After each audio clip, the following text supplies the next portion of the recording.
Well, good afternoon, everyone. Matt Baker and Rick Phillips here at Mulhollan Field on the campus of Wright State University. We have a club football game today between the Ohio State University Buckeyes and the Wright State. I don't know whether they're Raiders or Wolves, or because they've got a wolf for their mascot, but they've always been the Raiders to me. Yeah, the college is Raiders, but we'll call them whatever they want That's to be right. called this morning. That's right. So anyway, I'll go ahead and switch the preview here. We're ready for some football today. Matt, the voice of the Clinton Massey Falcons, and now your Ohio State Buckeyes.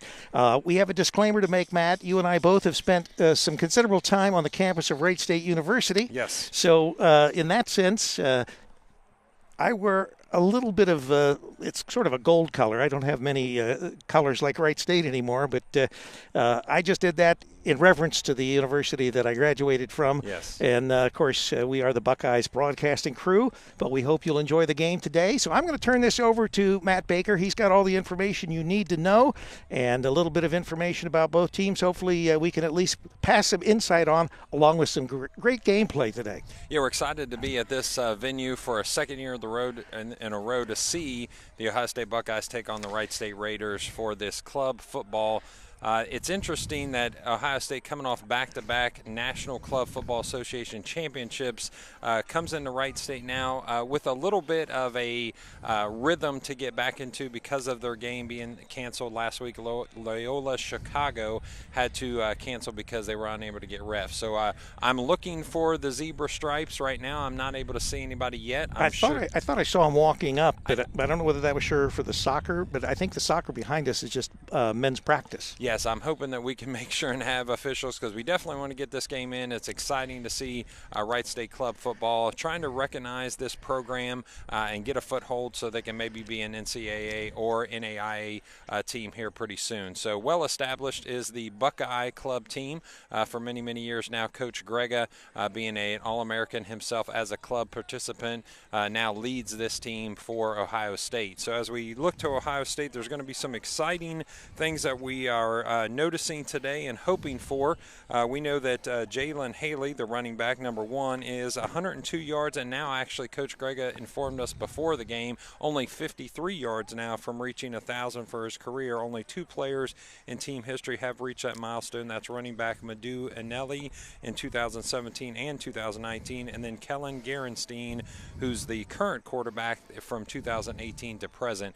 And if you've never had the opportunity of seeing Kellen Gerenstein run the ball, pass the ball, or Casey Scroggins catch the ball, you're in for a treat today because it's going to be exciting. I have looked forward to this game because I remember the athleticism of the Ohio State and the Wright State team from last year, but this quarterback is something special. And you said you were down on the field with a little pregame information that you were collecting, and you were a little intimidated by the size of the Buckeyes. I guess I was just pleasantly surprised, not only of the stature, the size of the Ohio State Buckeye Club football team, some of its members. Also on the Wright State side, I didn't get quite as close to them. You can see some size up front for them as well. But Ohio State very well put together. Definitely looks like they have some athletes coming out of high school. And just want to continue the tradition of playing football and playing for the Ohio State Buckeyes, and this club gives them that option. I love their mission statement on the front of their website, which basically just says, hey, we're giving people an opportunity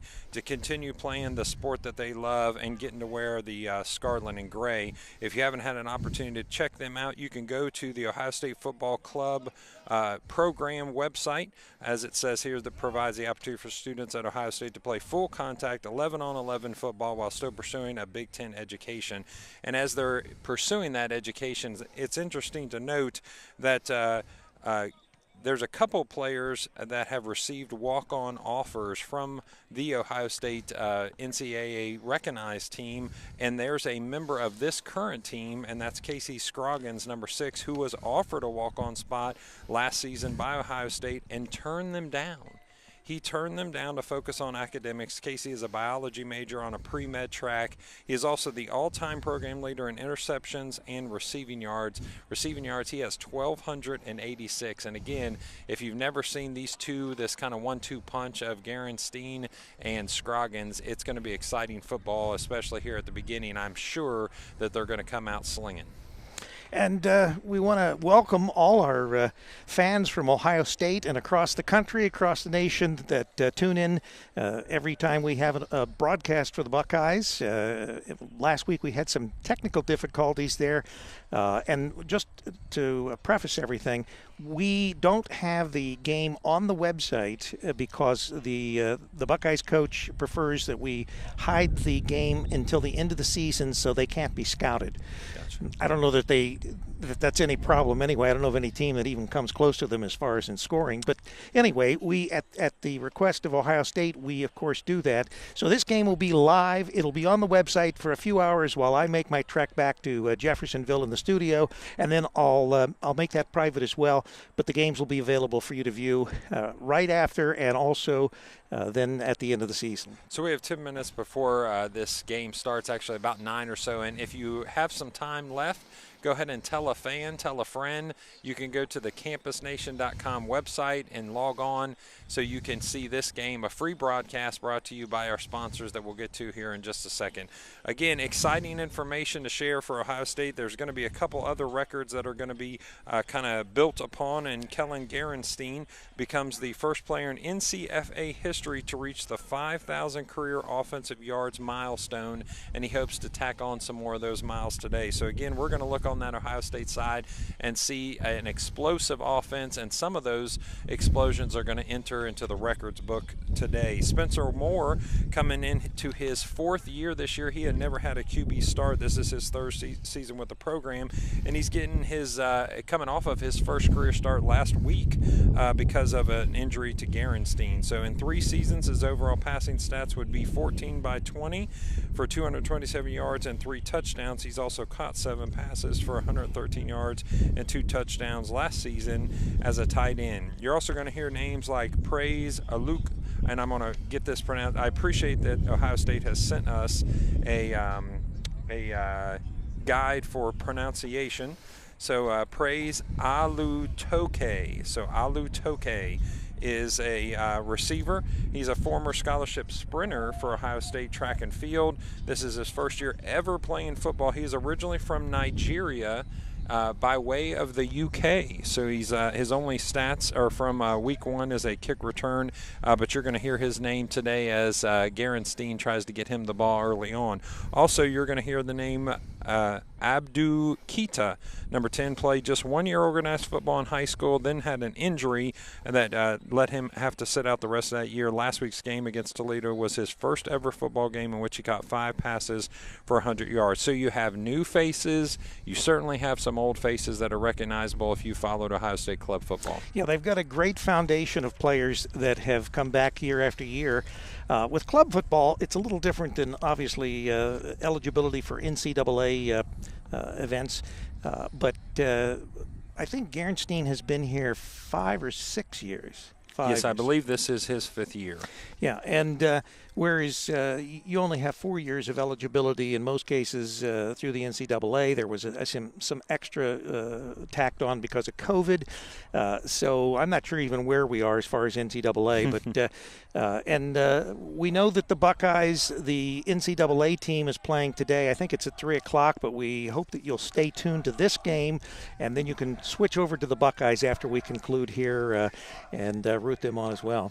Yeah, there's a couple 5th-year seniors on the club team for Ohio State, and also a couple grad students as well. So just like in football that you see in the NCAA level, there are grad students that have the opportunity to continue to play as well. So switching our thoughts over just a little bit and give you some background on Wright State University club football.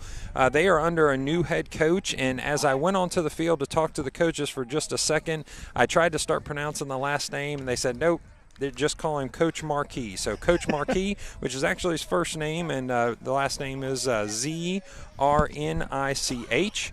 This is his first year as a head coach of Wright State University Club Football, but he is a former All-American for Wright State Club Football.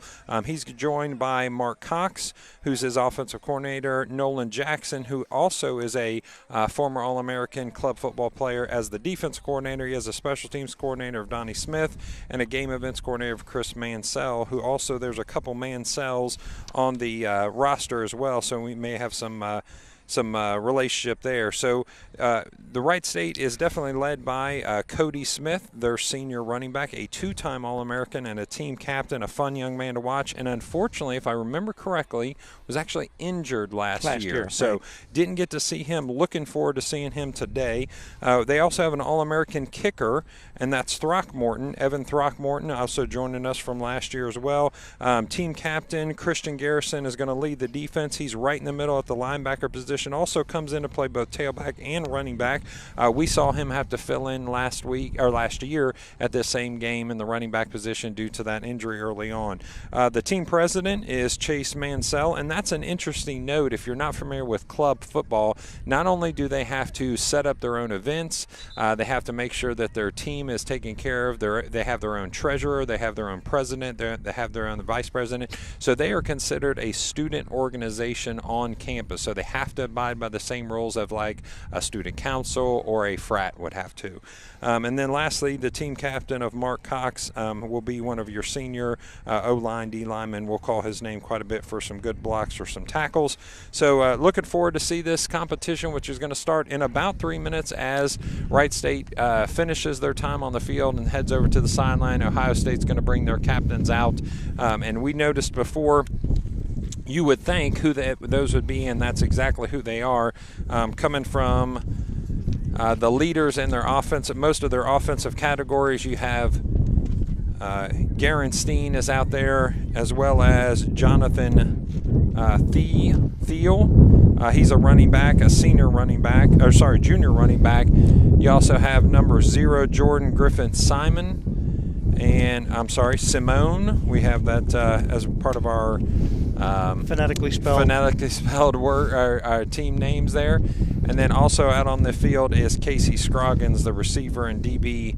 That'll be an electric player to watch. There are all the captains out there right now receiving the coin toss. Looks like Ohio State has won the toss, and they have decided to receive. And if I'm Ohio State and I feel like I have the superior team, I want to jump on early, get started this scoring drive, and really put the foot on the gas immediately. Yeah, and Wright State, they've got the work cut out for them. No question about that. Ohio State being two-time defending champion, they've got all the gears working, so to speak.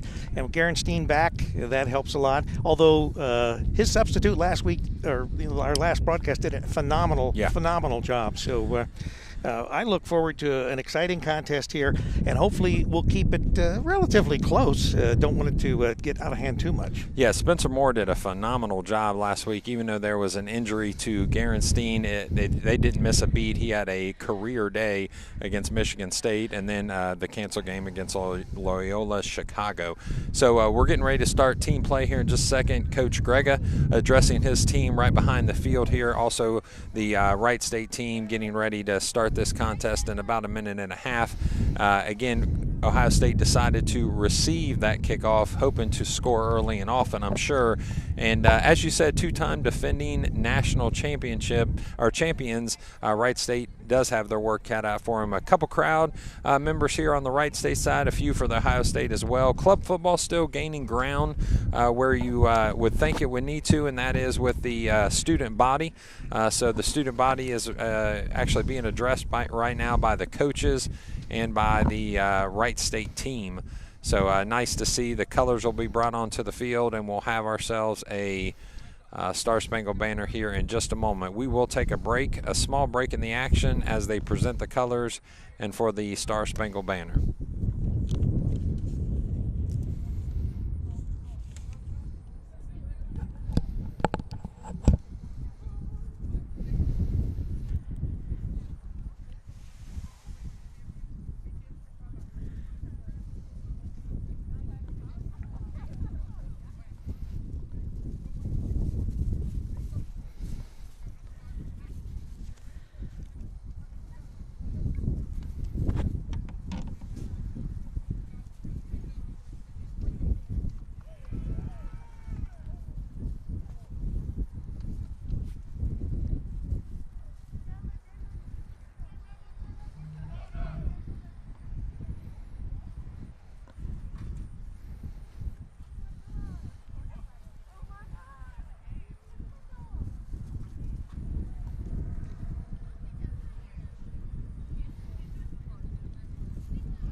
All right, thank you to the Wright State ROTC for presenting the colors and the national anthem so we can get this game underway. Excited to bring you this contest between the Ohio State Buckeye Club football team and your Wright State Raider Club football team. As the competition starts, we'll get you names and numbers as soon as we can. We appreciate the fact that Wright State in this beautiful facility has allowed us the opportunity to broadcast so close to the field. That is one of the benefits about this game compared to others, Rick. We are able to get so close to the action. I think we might get hit with some sweat in here in possibility there later on. That's entirely possible. Might even catch a football. Yeah, a random ball may fly out. If it's a bad punt off to one side or the other, we may be able to make the catch, at least a fair catch, and hold our position. So, and I'll leave that up to you, Matt, to do that. I will take care of that. I will protect you, Rick, no problem. So appreciate all joining us. We'll get to some sponsors in just a minute. We appreciate being able to provide this broadcast free of charge. Campus Nation, tell a friend, campusnation.com. So you can go there, log on, see what you can get out of this game and many other broadcasts that are already archived on that site. You can see high school football, basketball, you can see club football, you can see semi-pro football, a lot of different archived events there. So take some time. And if you have a moment, check out WZAA 106.9 out of Destination Outlets, and that is the radio station that carries a lot of great music as well as talk shows, and we'll use them as one of our sponsors later on. So we do have the Zebras on the field. Our refs have showed up, so we're going to be able to get this game underway. Well, that's good. I thought we were going to have to go down and participate. Yeah, I don't know that I could do broadcasting, sideline reporting, and reffing the game all at the same time. That might be kind of hard, but it'd be interesting. I'm sure that's something the XFL wants to try at some point. Quite possibly, as Dwayne Johnson brings that back to light here pretty soon, they may want to actually have the broadcasters on the field also officiating the game. So Wright State puts the lids on. Ohio State gets their lids on, gets them ready to go, and we see Kellen Garanstein warming up here on the sideline with a couple of his receivers, getting his arm ready to go. I'm sure those legs are ready to go and pumping. And that's the thing about Garanstein is it's not just a passing attack; it's a running or passing attack. No, he is he's a threat with his legs any way you look at it. So his arm, his legs, and anything else that he can throw out there on you. Yeah, I'm sure he could punt or kick extra points if he had to, if the need was there. So that's what you do in club football, whatever the need is. We saw at this game last year, actually, Christian Garrison had to step in and do a couple roles that I'm sure he's not used to doing or didn't plan to do earlier in that game. I remember that specifically. And then, whatever injuries, you just got to have the next man up. And on a team like this, Ohio State has quite a few players, maybe not quite as few as we saw last year. Last year, the team looked maybe a little bit bigger just in numbers. Wright State looks very similar to what they had last year. Remember, this is not a scholarship position, so these are not paid tuition athletes. These are athletes that are doing it because they enjoy playing. They want to make sure that they have an opportunity to continue being on the field and enjoying this with their comrades, their brothers in arms here. So as Wright State takes the field, they will kick off from the 35-yard line. Setting the tee is Throckmorton, the senior kicker All-American, number 7. He'll set in the middle of the field as the Wright State kickoff team spreads out along the 30-yard line. Ohio State will counter at the 50-yard line with their return team, and back for them is going to be Scoggins, and number 1 is Jalen Haley. So they're putting their two best threats in the return game right away to see if they can maybe score some points off of this first kickoff. Some thunder and lightning here. Absolutely, yeah. You have strength with Haley and speed, and Scoggins is an absolute explosion ready to happen. Ohio State sets their return team. Looks like Scoggins is going to come over to the sideline. Got quite a few fans in the stands. In fact, I think a few more than we had last year. And there's, of course, a lot of fans that sit, as we are, perched on these hills that surround this this bowl. And I think that over on our side here, we see probably the Ohio State fans. And then, of course, Wright State on the other side, maybe some Ohio State. I see a red jersey over there with the Blocko on it. Yeah, club football, again, is something that's just trying to get, it's start here at Wright State. It's something that's been around for quite a while, but, they're just trying to establish their program a little bit stronger as they work over the last few years. They do have one win over the club Ohio State football team. I believe that's all the way back in 2014. So we do have now a field marker. We have a couple people that are willing to take the chain. So we should be underway here with the kick from Throckmorton in just a second. So we'll get a number for you because that is not Throckmorton. So the reception to Haley. He finds some room on the left-hand side. He's brought down by number 0 for the Wright State Raiders. That's Jamison Anderson, a freshman, bringing him down. So we had number 13 kicking that off. Not listed. So we are going to make a little bit of an assumption and say that is Throckmorton. Why don't we give him credit no matter if it's the right jersey or not. So defense is set for Wright State. They're going to start this defensive stand. Ohio State will start their offense on the 44-yard line. Gerenstein comes out. To his right immediately is Thiel. Thiel gets the handoff. He finds some space up front, but is met quickly by Christian Garrison on the tackle, along with number 77. That's Mark Cox, a team captain for the Wright State Raiders. And there is a flag on the field. Some quick laundry comes onto the field. Seems like they're going to mark that off against the defense. We didn't see a call there, so we're going to make the assumption if it sets a first down that it was defensive holding. So as Wright State resets their defense, a little bit of size in the middle there, anchored by Chase Mansell, a senior team captain and president. The 4-2 look, the pass by Gerenstein is to number 5 for Ohio State, and that is Spencer Moore. So after having quarterback duties last week, he slides out to the receiver position, and Gerenstein, with a quick pitch and catch, gets a successful first down throw, which brings the ball all the way to the Wright State 31. Near the left-hand hash, Ohio State resets their offense. It'll be 2 receivers to the left, 2 receivers to the right. One running back next to Gerenstein is Thiel. He's checking the play at the line of scrimmage. The snap, the throw to Scoggins, and that's, again, just that athletic ability of Scoggins. He leaps with the ball that was a little bit high. He's able to bring the ball in and come down for about a 4-yard gain, and it's going to be at the 27-yard line as they reset in the middle of the field. So right away you see Scoggins' ability on display there as he stretches for that ball, brings it in, completes the catch, and they're set for a 2nd and 6. 5 wide this time. Nobody in the backfield with Gerenstein. The ball's up, but it's overthrown just out of the reach of number 10, which is Abdu Kita.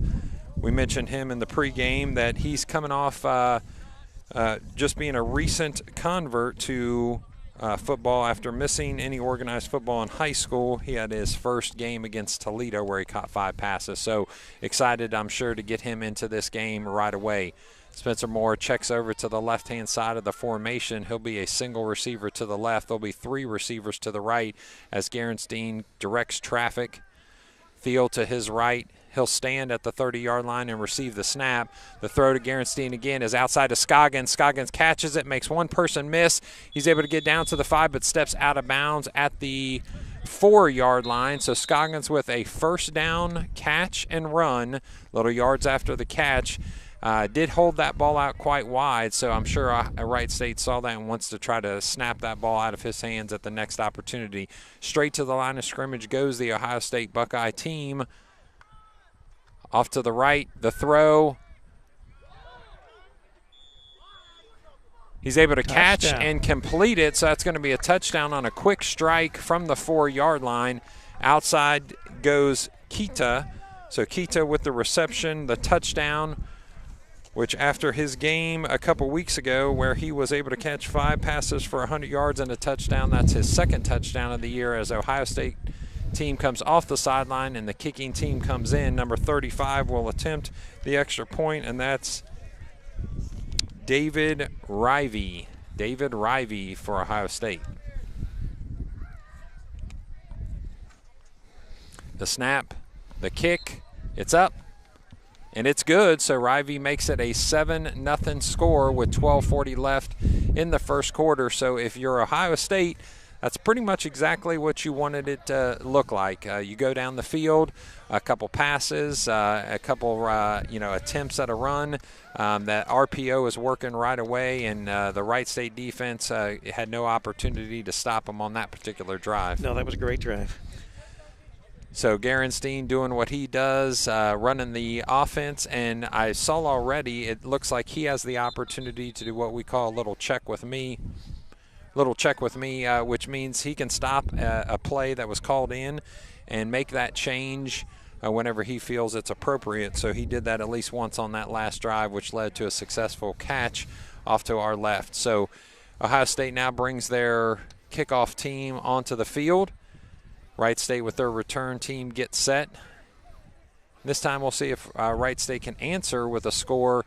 Unfortunately, last year there was 2 competitions between Wright State and Ohio State, both ending at very lopsided towards the Ohio State Buckeyes. The game that we called last year was 57-7, and then they played just a week later, and that was 52-14. So, it was very dominant performances both ways by Ohio State on the defense and offensive sides.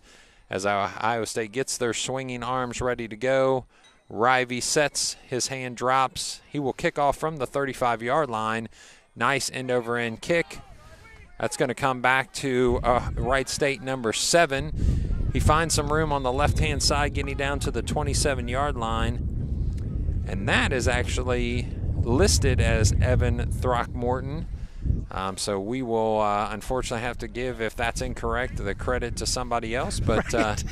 Yeah, he's listed as – Throckmorton is listed as a kicker, and that gentleman looks like he's more of a receiver, running back type guy. So we'll call him Mr. Throckmorton until otherwise told so. So Ohio State brings their defense out.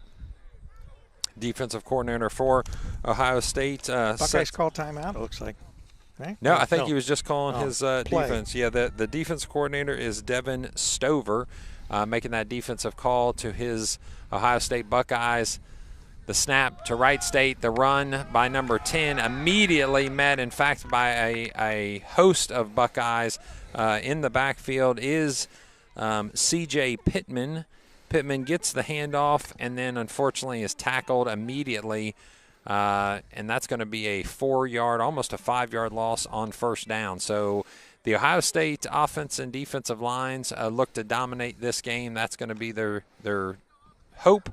And that first play would make them look like they're headed in the right direction. Number 3-4, that's Cody Smith. So Cody Smith is having to take quarterback duties, which he's already done once this season due to injury. So this is a 2-by-2.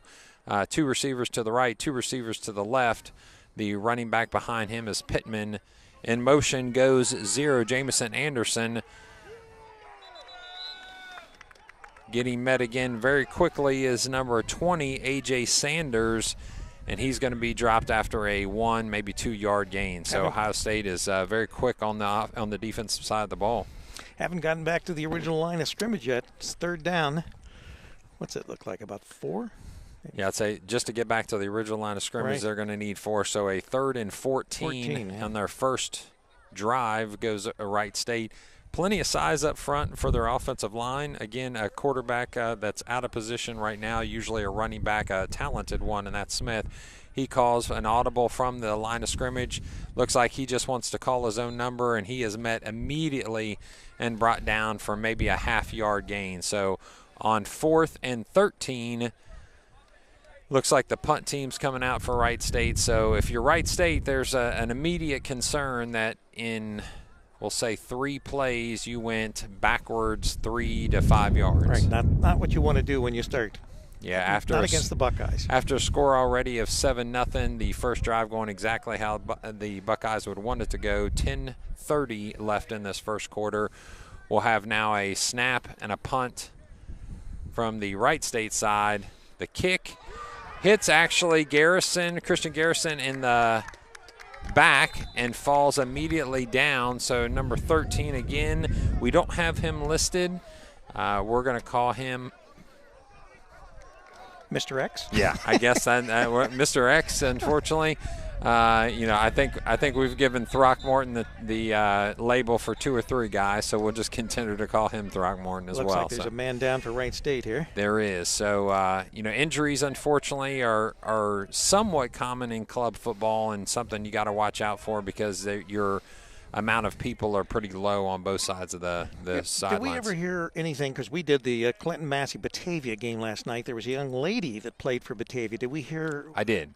So I was able to reach out to their coach who had spoken to me through the week. I had his cell number. I texted him about 7:30 this morning, and he said, I do want to credit the Clinton Massey community. He has said he had received multiple messages last night and this morning from Clinton Massey community members and other team members. And yes, she is okay. She's been released from the hospital. He didn't say what her injury was, but it looked like it was kind of a bad meeting of size versus and strength versus just a little bit undersized person. So well, I couldn't even tell that she was obviously a female until that helmet she came pulled off and all that long blonde hair came out. I had heard that they had a female that played actually linebacker for them, and they do. And she met the biggest guy on the team for Clinton Massey face to face, and it didn't go well for her. So, but she is okay. Well, that's good, and we appreciate that. And it looks like they brought number 43 off to the sideline for Wright State. The pass to Garenstein. He connects with Scroggins. So with the, in essence, turnover, because the punt went off the back of a Wright State player, a very short field of less than 20 yards for the Ohio State Buckeyes, and the first pass brings it all the way down to the 3-yard line. They could still get a first down within the 2. So it looks like Garenstein will bring his team back to the line of scrimmage, 2 to the right, 2 to the left. One running back is Thiel.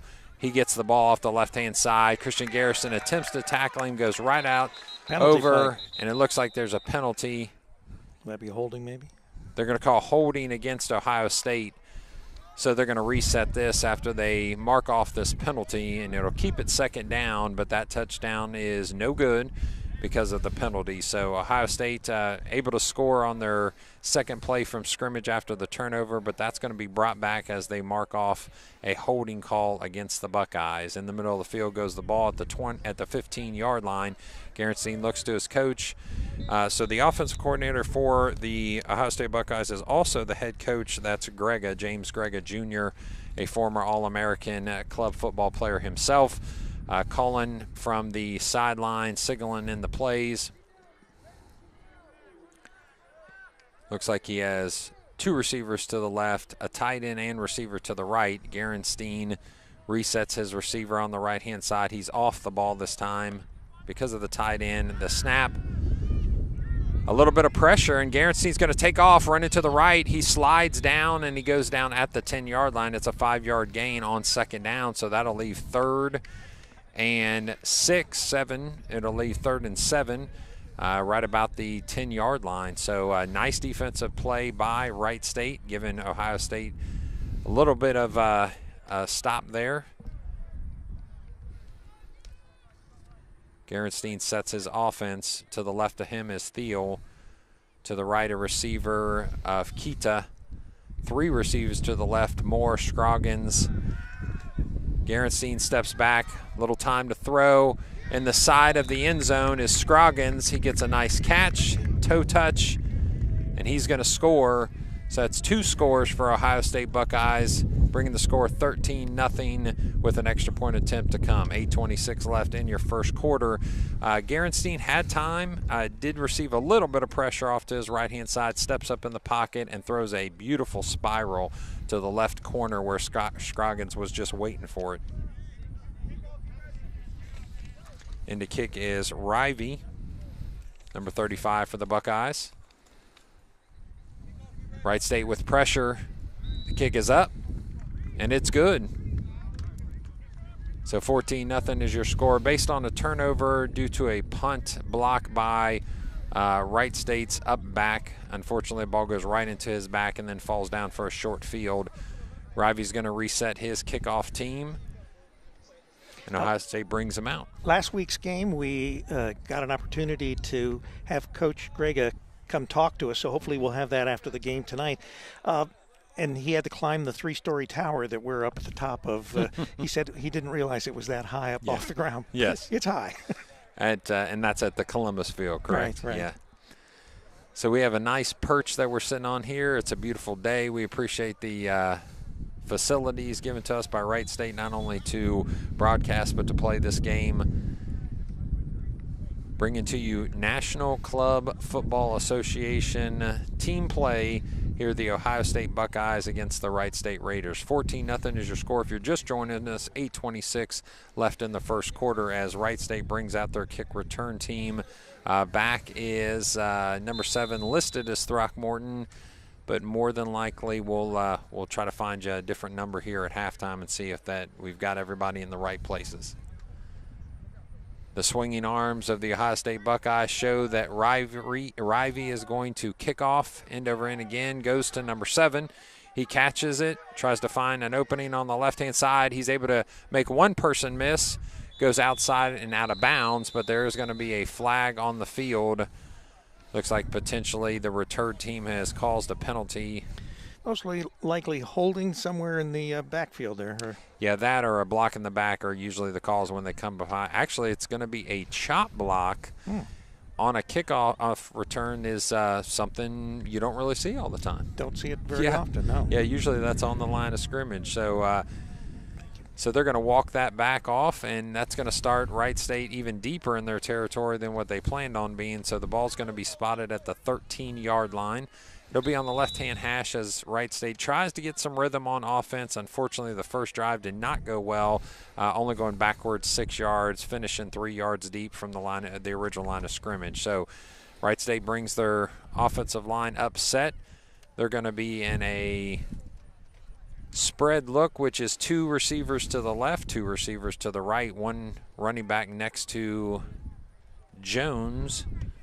Smith. That's Cody Smith, put into quarterback duties today out of necessity due to injury. Smith finds an opening, throws it, and it's intercepted by the Buckeyes. So Smith, pushed out of the pocket by the pressure, throws the ball late and across his body. The number 1 cardinal rule you don't do as a quarterback. You never throw late across your body to the middle of the field, and that is why you don't do it, because there's usually a defender waiting right there for you. And that defender for the Ohio State Buckeyes is listed as number 98, Colby Stahl, a senior linebacker from Eagleville, Pennsylvania. There you go. You know, there's a lot of different states represented here for the Ohio State Buckeyes, everywhere from Ohio to California, Maryland, Illinois, Tennessee. So it's interesting to see such an eclectic group of young men together to play club football. So this time Ohio State with another short field. Pressure immediately. That ball is handed off to Thiel. He finds an opening on the left-hand side. He goes down to the 1-yard line. In fact, right at the 1-yard line, he stepped out of bounds, which is going to cause them to have a first and goal from the 1, because they needed down to the 1 to start the down marker over again, and that's what they got. So they're first down with 1 yard to go. 7:10 is your time left in the first quarter. 14-0 is your score. The Ohio State Buckeyes set with 3 receivers to the right. A tight end comes in. That's more. So now 2 receivers and a tight end to the right, 1 receiver to the left. Garenstein gets the snap. Theo gets the ball, and he scores as he goes off the left-hand side of the Buckeye line, which is going to bring a 3-score deficit to the Wright State Raiders with just 6:53 left in the first quarter. So if you're Wright State, that scoreboard's looking pretty ugly right away. That's right. You're digging yourself a big hole that's going to be quite a ways. Difficult to get out of. Yeah, I don't know the rules of club football. I'm not as familiar as I am with high school and college. I'm wondering, is there a running clock? No. There's not a running clock. Okay, no. So the kick is up and good. So that's 21-0 after just a few minutes of play here in the first quarter. So if you're Ohio State, everything going right for you. If you're Wright State, unable to move the ball, and 2 turnovers in essence at this point have led to 14 points. So thank you for joining us. And we want to thank our sponsors. Our sponsors are Sam's Meats. If you are in the Wilmington area, support a locally owned business and operated business out of Wilmington, Ohio, and that's Sam's Meats. You'll find fresh chicken, pork, and beef, dine in or carry out. Enjoy homemade hot bar grill meals and grill items. Sam's Meats also offers catering, party trays, and homemade desserts. Open Monday through Friday, 8 a.m. to 6:30 p.m. and 8 a.m. to 4 p.m. on Saturday. We also want to thank Trampler Brothers Paving. Trampler Brothers Paving is a family-owned and operated full-service company specializing in commercial, industrial, and residential asphalt paving, seal coating, and excavation, developing trusting relationships with our customers through exceptional work, customer service, and integrity, proudly serving Clinton, Warren, Butler, and Hamilton County since 1935. For a free quote, call 513-777-6747. That's Trampler Brothers Paving. And again, the Ohio State University club football team sets up. Rivey the kick, a nice high end-over-end kick, drops at the 8-yard line. Number 7 gets it, finds a little bit of an opening down to the 20-yard line. He'll be stopped at the 19. So that's where Wright State will start their offensive journey. Hopefully this time, moving forward from left to right on your TV screen goes Wright State, and hoping to get some positive yardage this time. After 2 turnovers and 2 quick scores on short fields, Ohio State's defense has been smothering. And this was very similar to last year's game, as I recall. Yeah, I would say last year, because of the 57-7 score, I know that there was some opportunity for some people to play later in the game. It looks like Coach Grega may want to make that choice at some point. And they are bringing over a trainer, looks like, in order to help one of the Ohio State players. So the officials have a quick timeout, and we'll get play started in just a moment. As the ref calls for the whistle and the clock starts again, we appreciate you joining this broadcast of NCFA football, club football of Wright State and Ohio State. Ohio State's defense gets set. 4 up front, 2 linebackers. The shift goes across the formation. Number 77 in the Wright State backfield, the little bit of size they bring in, that's Mark Cox. So not only running O-line and D-line duties, but also in the backfield on this particular series. So that is a positive yardage play, the first one for Wright State as they shift in. Number 5, that's Jacoby Wilson, a senior tight end. Off goes number 0, Jamison Anderson, the freshman receiver. Back to the line of scrimmage goes the Wright State Raider offensive line. Fullback is Cox. Behind him is A.J. Sanders. So an I backfield goes to Sanders. He gets an opening on the right-hand side. Ohio State tries to get him to stop, but he's able to find an opening and makes a few defenders miss. A very successful run for Sanders. That's going to be their first down of the game. And Wright State resets the ball at the Buckeye 48. That'll pump them up. Absolutely. A little life in the Wright State Raider line there. So the opening, he had a nice hole actually to run through, and then once potentially stopped by the Buckeye defense, he just kept churning his legs. The Buckeyes' arms fell off of him, and he kept on for another 20 yards after that. So a first down run gives him 1st and 10 at the 46-yard line. The snap. Again to Sanders. Opening on the right-hand side is a successful run on first down. That's going to be another 4 yards. So moving the offense now is Wright State, as your quarterback put into duties is Cody Smith, the usual running back and an All-American listed, is now having to take quarterback duties for today on the right-hand hash at the 46-yard line. 41-yard line. Wright State will set up Tight end to the right is Jacoby Wilson.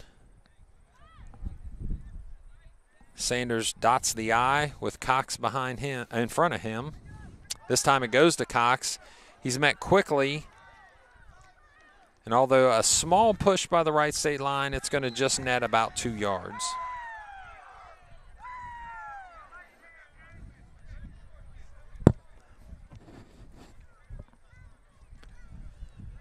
So as the Buckeyes peel off the pile and Wright State resets their huddle, it's going to be 3rd and 2, so a makeable 3rd down attempt here for Wright State. The running attack has definitely worked in this series. Over to the right comes Zay Underwood, the freshman receiver for Wright State. He sets on the right-hand side. The left-hand side is number 7, Cox and Sanders in the backfield still. Smith goes under center, calls his own number. He's only able to get about a yard there, so it's going to be 4th and looks like 1. 4th and 1. We're not going to see a field goal here, I doubt. So I don't think so. I think they're going to go for it. Yes, I would say at any point past the 50, it's going to be 4-down territory. So actually, they a first down. They did. They did give him a first down. So Smith is able to tuck himself underneath the left guard. They give him a first down. I think a generous spot might have benefited the Wright State Raiders on that one. So 0 comes into the game for the Raiders. That's Jamison Anderson. Also, Christian Garrison checks into the game as Cox, number 77, steps out. So the Sanders-Cox duo in the backfield is replaced by the Sanders-Garrison duo in the backfield with Smith under center, Mansell in front of him at the center position. So 2 receivers to the right, 1 receiver to the left. The I backfield. Garrison gets the pass. He's able to catch it. He goes up the right-hand side for a first down run. It's a great play. So off the right-hand side goes Christian Garrison, fakes the block, and then gets the pass. And unfortunately, we have a player down.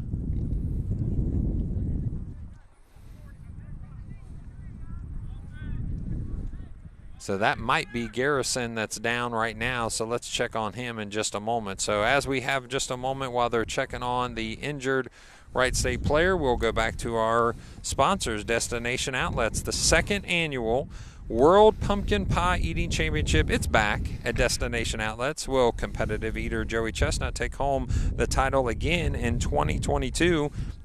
Find out this Sunday, October 9th at noon on WZAA LPFM.com. Again, that's WZAA-LPFM.com. You can tune in there to hear the Joey Chestnut potential world record for pumpkin pie eating. And you said that we'll that is something to watch. We'll be streaming live with Joe Davis. How about that? Yeah, we're going to get some interviews in. Maybe we'll have Joey on, ask him where he puts it.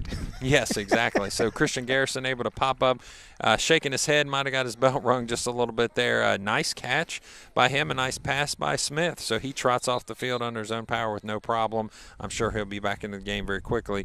Christian Garrison is a team captain, somebody that has given his heart and soul to this program because he is a 5th-year senior and wants to go out on the highest note possible. Also join us at Campus Nation. As always, Team Campus Nation, thanks you for tuning in to stay up to date on all your broadcasts, upcoming and archived. Make sure you like the Campus Nation Facebook page, follow us on Instagram, and subscribe to our YouTube channel.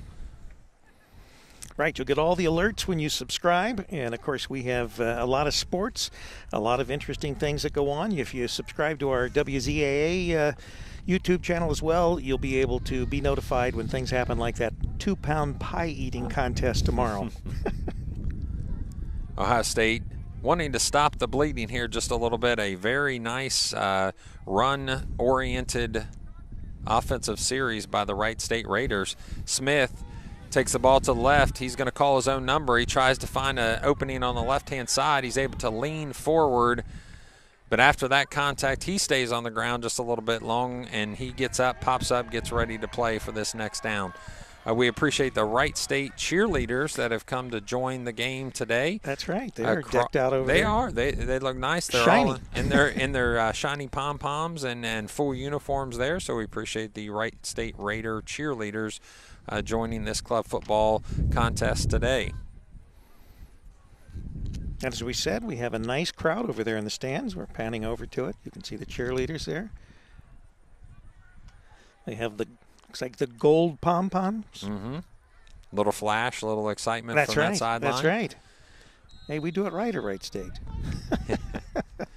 Looks like 27 seconds left, and the clock is going to stop. 21-0 is your score right now. As play stops, there's a timeout given to Wright State. We do have one sponsor we'd like to touch base with you about, and that's WZAA. As aforementioned, come see us this week at the new WZAA 106.9 at Destination Outlet Studios, where our crew broadcasts talk shows, prepares music streams, creates commercials, and more. We look forward to seeing you there. Rick, tell us just a little bit about your new relationship with Destination Outlets. Well, it's been probably 4 months ago, 5 months ago, I approached Destination Outlets, the mall that's right there at 71 and 435, just there in Jeffersonville. We had been in Jeffersonville at the North Mall, but there wasn't really a lot of action going on there because it was an RV dealership. But I said, well, you know, we were up there, maybe we could go back and talk to them. So we went back, and they were very interested in having the station there. So consequently, they gave us some nice space there. We've got a real nice studio set up, and we've been there. It's been since August that we've been actually in studio, and we've had a few broadcasts there. So we're settling in, I guess you could say now.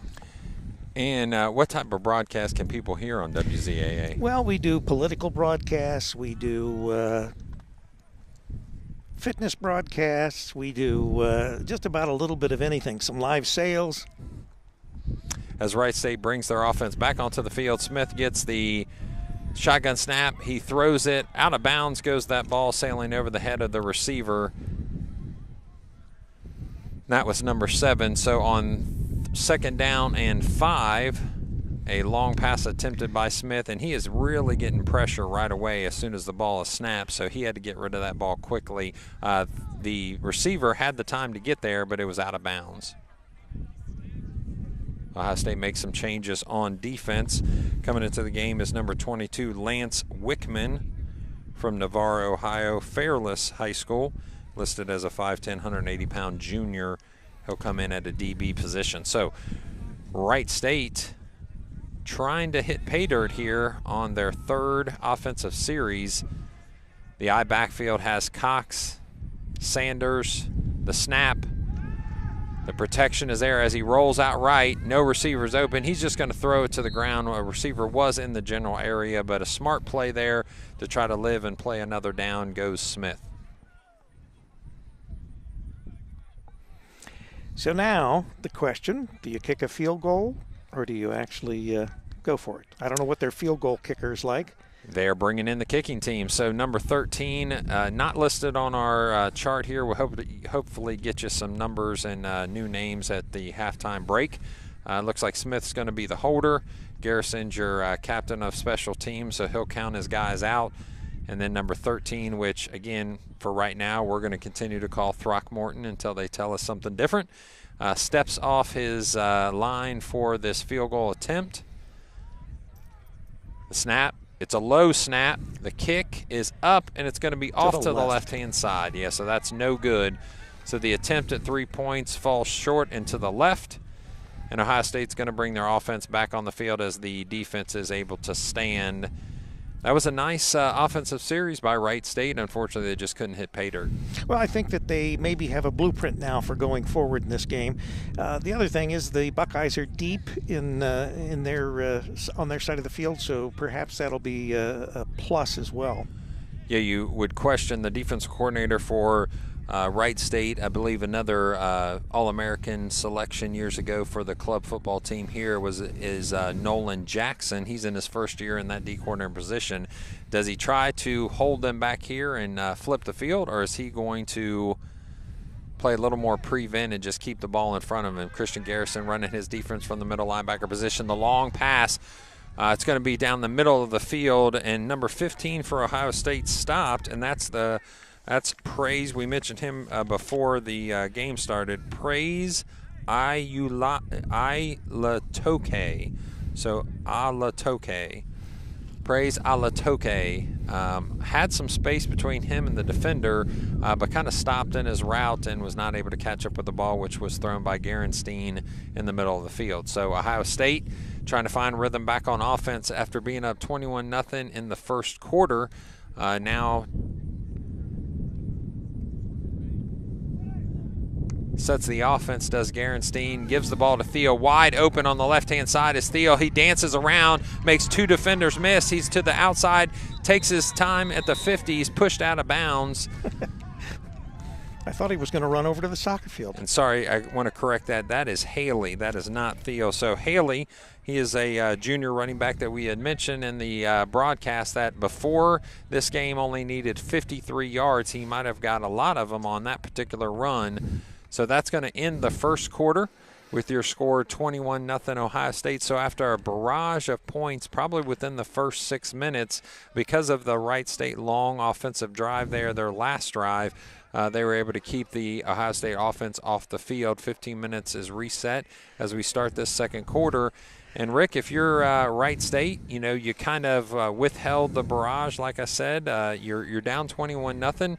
If you can maybe hold them to either a field goal or maybe even keep it out of the end zone this particular, offensive series, maybe you can go back and score, since you said there might be a blueprint of running the ball, especially off the right-hand side. Yeah, I think so. I think they've at least attacked what they perceive as a weakness of Ohio State, and if they can take advantage of that, and certainly they're not down and out.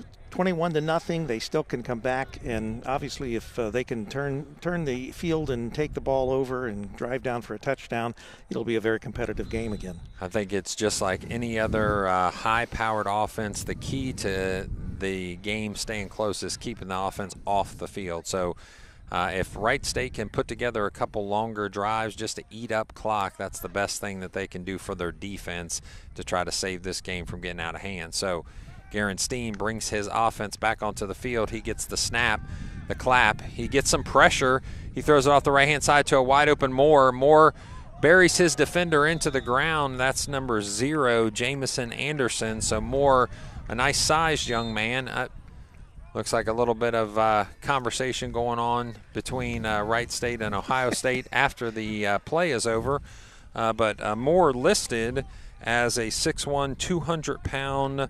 He is actually a grad student, played quarterback 2 weeks ago, and back to his tight end position. The snap goes to Gerenstein. Quickly goes outside, and he gets the pass to Scroggins, who catches that and then steps out of bounds for a first down catch.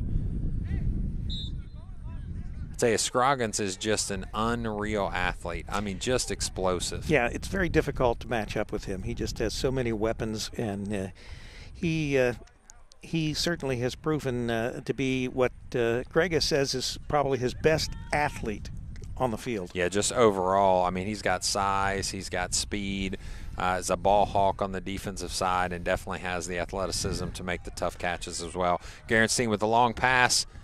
Going out of bounds is, and they're going to say that is a reception for Kita. So that's Abdu Kita off the right-hand side, is able to find a little bit of green space before tapping his feet down and hitting the out-of-bounds line, which brings a 2nd and 1, a 9-yard gain on first down. This time 5, no running back in the back. It's an open backfield with just Gerenstein. He finds an opening, then he takes off running. Garrison wraps him up, brings him back from scoring, brings him down. It's going to be a first down run. It's going to be 1st and goal, but that's a nice stop by Garrison to hold them out of the end zone. It's turned out to be a beautiful day for football. Absolutely. If you're able to come join us, there's still plenty of time left. We're in the second quarter.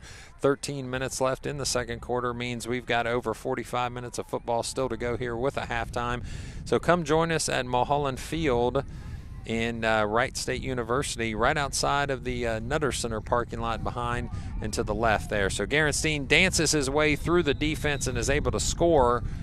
That's going to make it 27 to nothing with the extra point attempt to come. So for those of our listeners that are not familiar with Wright State, because both of us have a degree on the wall from them, amongst others, what would you like to say about your alma mater, Rick? Well, I can say that I enjoyed my period of time here. I was fortunate to have, as a freshman, a lead in a play here at Wright State. Okay. There's some pictures somewhere in the center over there of me at the tender age of 18. Okay. And what was that play? All Wilderness. Okay. Eugene O'Neill. So the kick is up and good, goes sailing over the fence. That's going to make it 28-0 as the kickoff team gets set to come back onto the field. So was that dancing? Was that music? Was that That was strictly acting. Okay, gotcha. I guess you could call it acting, of course. But it was a romantic comedy set back, I believe, in the 30s or the 40s. And I ended up, I guess you could say, capping my career because I never attempted to do anything else. And I know Dr. Bassett, Abe Bassett, who was in charge of the theater department at the time, I was not a theater major. Gotcha. I was looking at political science and maybe a law career at some point in time. So theater people are very protective of theater, especially when someone comes in that's not a in theater, right? That's Yes, right. But still, it worked out for us. Well, and I assume Broadway did not come calling after that. No, they didn't. Okay. Well, and it's unique to know what each of these young men are interested in as far as their degrees. Remember, each one of these people are attending Ohio State for academics first. They're able to enjoy football still as a club football team, but they're there to get a great education. Our district innovation and learning coordinator for Clinton Massey's son has now started to attend the Ohio State University after this, we'll say, near first semester, so absolutely loves it. Was checking in with us just a couple weeks ago. So Rivey, the kick, a new returner. Unfortunately, he's going to be brought down very quickly.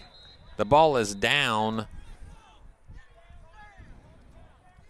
So as the ball was bouncing around, it looked like he was hoping it would go into the end zone in order to create a touchback situation. That was number 12, Qmar Woods. So Qmar Woods is able to corral the ball and then is brought down very quickly by the Ohio State kickoff team. So the ball did come loose, but he was already down at that time. So they're going to set the first down marker, what looks to be at about the 3 or 4 yard line. On the right-hand hash brings out the Wright State offensive unit. As they turn around and get set, they'll have 2 receivers to the left, 1 to the right. Still an I backfield with Cox and Sanders. And like you said, they've seen some success running off the right-hand side of their offensive line. Let's see what Ohio State does to counter that. So it looks like the ball has come loose, and it's going to be turned over to Ohio State. So a third turnover for the Raiders causes a very short field for Ohio State. In fact, it'll be first and goal from about the 3 yard line. Not good at all. If you're down 28 points, the last thing you want to do is give them the ball with 12 minutes left in the second quarter on the 3 yard line. So Gerenstein's going to bring his offense back out. And if you're Wright State at this point, probably somewhat dejected, concerned about this game getting completely out of hand, even though already at 28-0 with the offense only having one real solid run at this point. It looks like scoring is going to be at a premium for Ohio State and hard to come by for Wright State. So Ohio State sets up. Gerenstein has Thiel to his right. The snap. To Thiel goes the ball. He stiff arms one defender. He gets pushed down before he hits the end zone line, so it is going to be at the 2 yard line that they reset this ball on the left-hand hash. So able to keep him out of the end zone does Wright State this particular first run. So Gerenstein says a couple words to Moore, gets reset in his offense. Immediately back to the line of scrimmage goes Ohio State. When you have a player like Gerenstein, I think he's allowed to just call the play from where he's at. So the snap, the quick RPO and throw to Moore, that's probably what he was telling him right before the play. And that was pay dirt, huh? Yeah, so he said, hey, I'm going to do an RPO here as a check with me. It's going to go right to you in the middle, and that's exactly what happened. So another touchdown by Ohio State brings it 34-0 with 11 minutes left in the second quarter.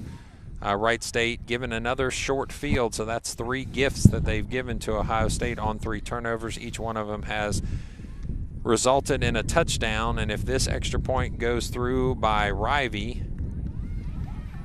the kick is up. It's good. So that's 21 points off turnovers in just the first half with 11 minutes left. Can't do that. Cannot do that with Ohio State. With a team that is substantially athletic on the offensive side, it's going to be tough to give them 3 extra turns.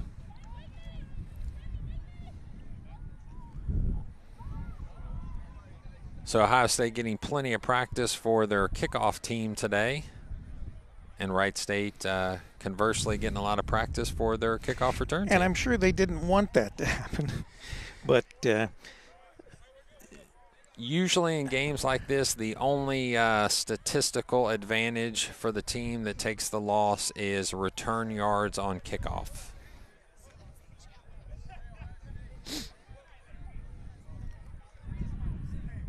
So Coach Grega has his team ready to go. I'm sure expecting a solid performance after being off last week and against a team they've had success with over the last few years, including 2 wins last year against Wright State in back-to-back weeks. Rivey gets set, the kick, puts his head down, spins it. Uh-oh. Uh-oh. Uh-oh. And he's able to get pushed out of bounds, which is going to create a safety. So some struggles on the Wright State kickoff return team. Last time it was a bobbled ball hoping to go in the end zone for a touchback. This time it was a ball that was trying to be fielded and then tried to come out of the end zone once fielded, and you can't do that. And if you're not going to get out of the end zone, that's going to be a safety. So he's actually just pushed out of bounds instead of tackled, which caused a safety for the Wright State Raiders. So there's another 2 points, and then they're going to have to kick off to Ohio State as they turn this ball back over. So in essence, another turnover. That would be 4 if you put it categorically against Wright State. When it rains, it pours. It does. And Christian Garrison, the defensive captain, trying to get an explanation of why that was a safety. So he bobbled the ball in the end zone. He went ahead and received the ball. And then as he started to exit the end zone, Ohio State was there waiting for him and pushed him out of the back of the end zone, causing it to be a safety. And so I think that was, they weren't attempting just malicious. To tackle him. So they could have tackled him. Wasn't malicious at all. Exactly. So Coach Marquis looking to set the Wright State Raiders back in the right direction here. 37-0 is your score with 10:30 still left in the second quarter. And unfortunately for Wright State, they're going to have to kick off to Ohio State, and it's going to be from the 20-yard line.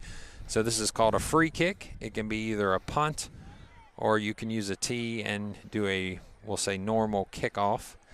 Wright State a little bit thin on their sideline there, so it looks like a lot of guys are playing both sides of the ball. In fact, number 72 is on your kickoff team, Chase Manziel. If I were to guess, I would say probably 350. The return by Ohio State, the tackle by Christian Garrison. It's kind of been all over the field, along with his teammate,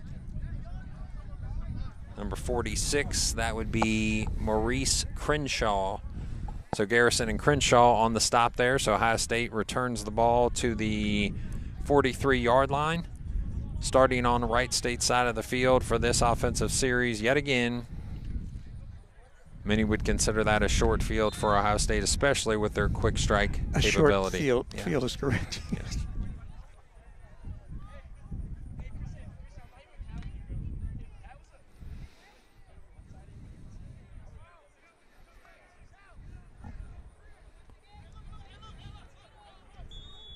Quickly into the game at the last second is number 52, Chris Buchanan for Wright State.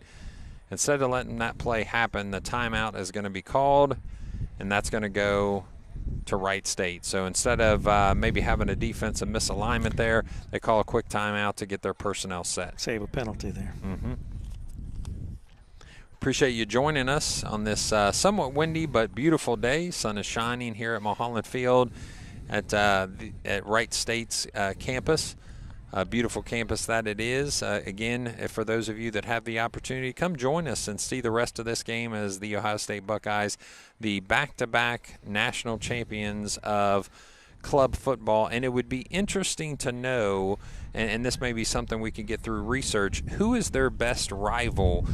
Who have they taken on? And we have a little bit of documentation to look through here in these last couple years in the championship games.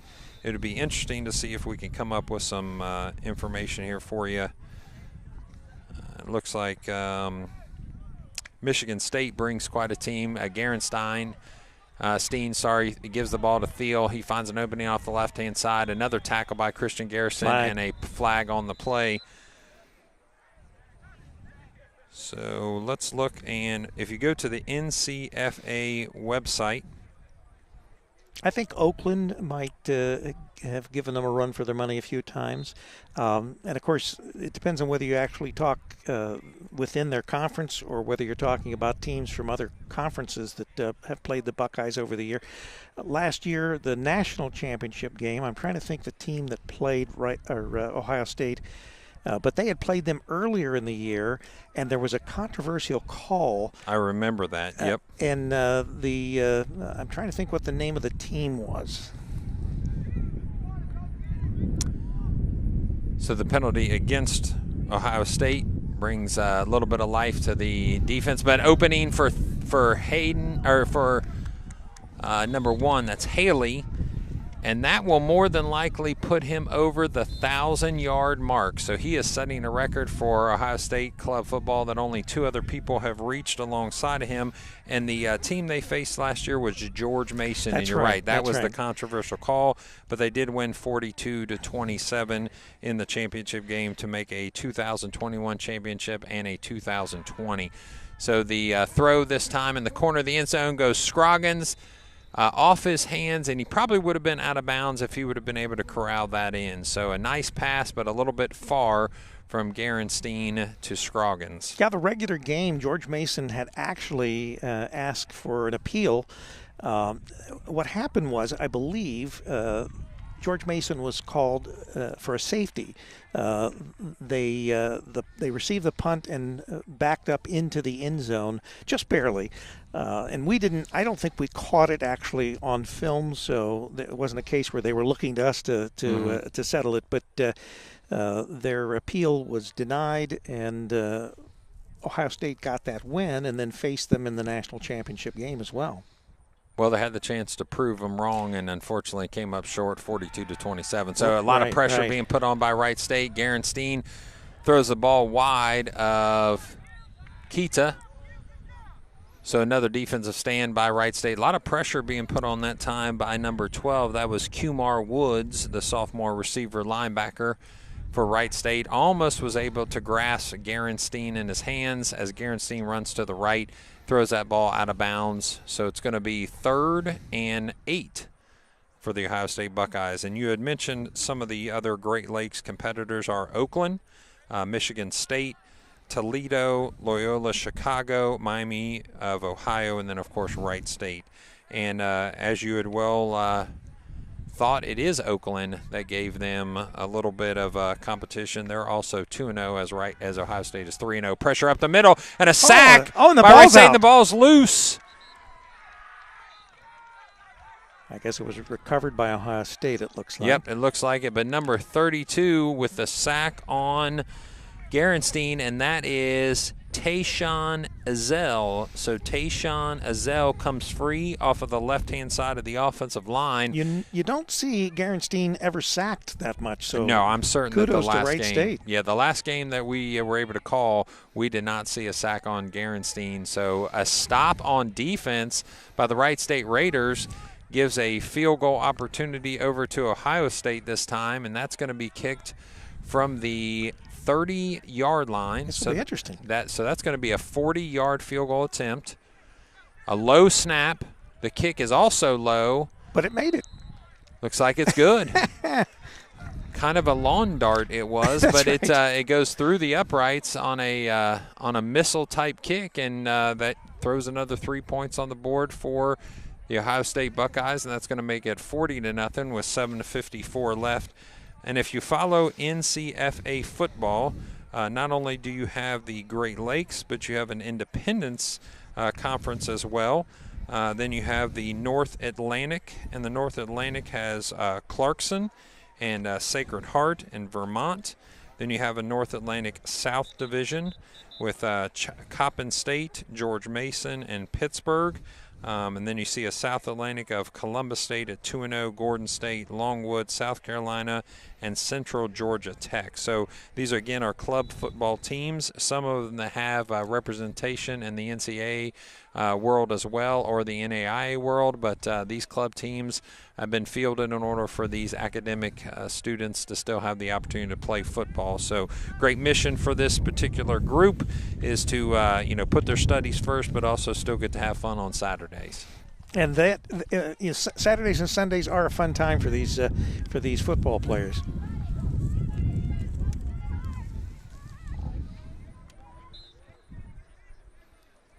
Ohio State setting their kickoff team up.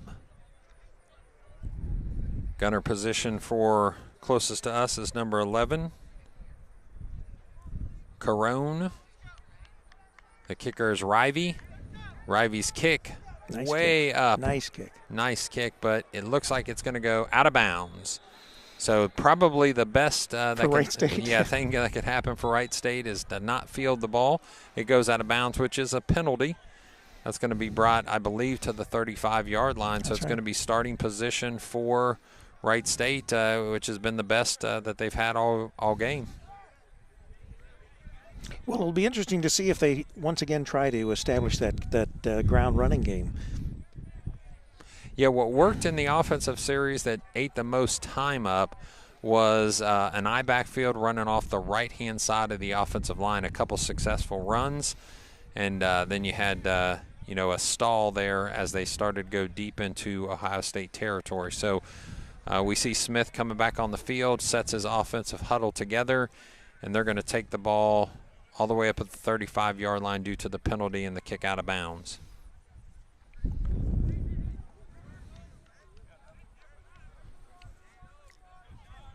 Offensive line gets set for Wright State. And like I said, it's whatever's needed at the time. So actually you have a defensive player wearing number 32 is now your left guard. It just kind of depends on, what's needed. People have to fill in whenever possible. The snap gives to Sanders. He's able to make one guy miss, but then he's brought down by 5 other Ohio State Buckeyes. So he actually shed the first attempt at a tackle with a nice stiff arm, but then he's brought down for a 4-yard loss.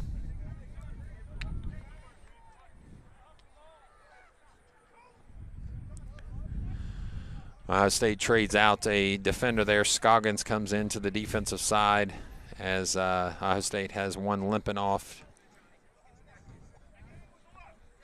And that is Carone, I believe. Number 11, yep, listed as a DB.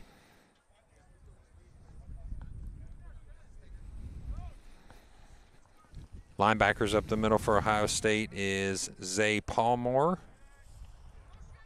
And then you also have Colby Stahl, who had that that interception earlier in the game. So the run this time off the left-hand side of the Wright State line, nets about 2 yards, so it's going to be 3rd down and 11.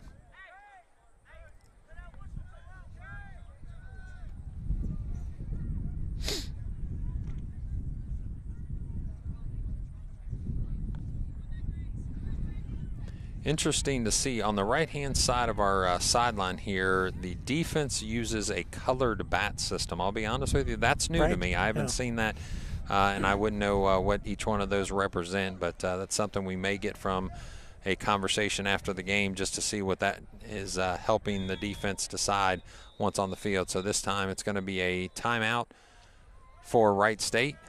Defensive coordinator calls timeout to talk about this for just a second. And as we do that, we'll go back to our sponsors. We appreciate those of you that are joining us for this free broadcast, and it's free because of great sponsors like Sam's Meats. Stop by Sam's Meats if you're in Wilmington, Ohio, and support a locally owned and operated business. You'll find fresh chicken, pork, and beef. Dine in and carry out. Enjoy hot homemade bar meals and grill items. Sam's Meats also offers catering, party trays, and homemade desserts. They're open Monday through Friday, 8 a.m. to 6:30 p.m. and 8 to 4 on Saturday, so you still have a little bit of time to get there and get your great Sam's food. Meats bacon. It's great food, absolutely. So they are hiring in case you need a job and you're in Wilmington. You can go and apply at Sam's Meats, which my daughter had a pleasure of working at for over 2 years. So Trampler Brothers Paving. Trampler Brothers Paving is a family-owned and operated full-service company specializing in commercial, industrial, and residential asphalt paving, seal coating, and excavation, developing trusting relationships with our customers through exceptional work, customer service, and integrity. Proudly serving Clinton, Warren, Butler, and Hamilton County since 1935. Contact her for a free quote, 513-777-6747. That's Trampler Brothers Paving. So your daughter worked at Sam's Meats, and obviously she was bringing home the bacon. She was bringing home the bacon, and we fried it up in a pan. Absolutely. Good time. There's nothing better than a big pound of Sam's meat bacon sitting on the counter. False start by Wright State. Buckeyes saw the movement there. Yeah, so that was Sanders that stepped just before the snap of the ball, so that's going to bring them back a few yards before they start this new offensive play. It's the first penalty against Wright State. There's been a few already on Ohio State. It's going to bring them back now to a 3rd and 16 rather than a 3rd and 11.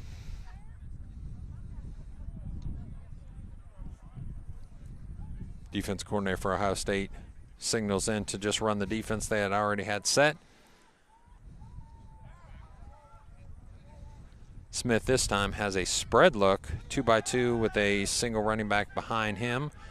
Smith takes off. He's got a lot of green grass. He's going to be open to the right-hand side. He steps out of bounds at the 48-yard line of Ohio State. That young man is quick. And once again to the right there, so finding some success off the right-hand side as we keep the clock moving at 5:36 left in the second quarter. 40-0 is your score so far.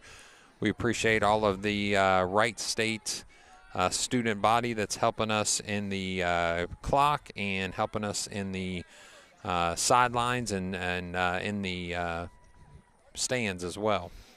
As well as the cheerleaders, who we can't see right now. I think they're probably resting.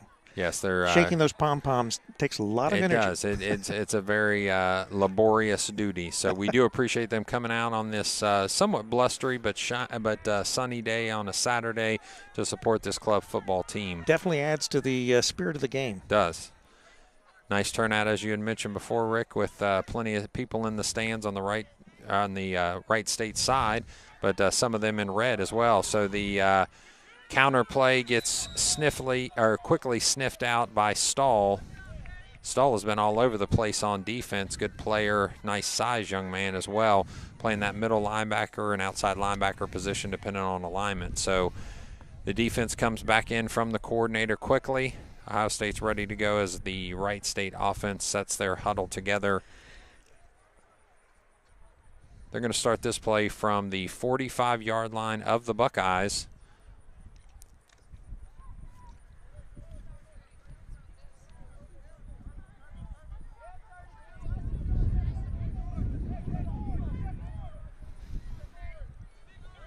Four receivers, actually now 5. The running back goes out to the slot on the right-hand side. That's 3 receivers to the right, 2 receivers to the left.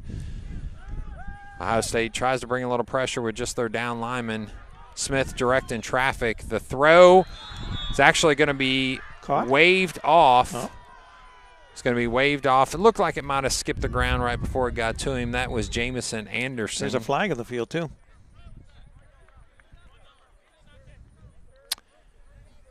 I believe that's going to be an illegal man downfield. Usually when a play takes that long to develop, it's kind of hard not to end up having that kind of a penalty. So they waived that penalty off. I think that's Coach Grego recognizing where we're at in the game, and I'm sure we appreciate that. So 3:45 with the score 40-0 is how much time we have left in the second quarter. Wright State had a little bit of momentum as they started going into the run by Smith there, but then it's been stopped by Ohio State and the timeout needed by the Wright State offense.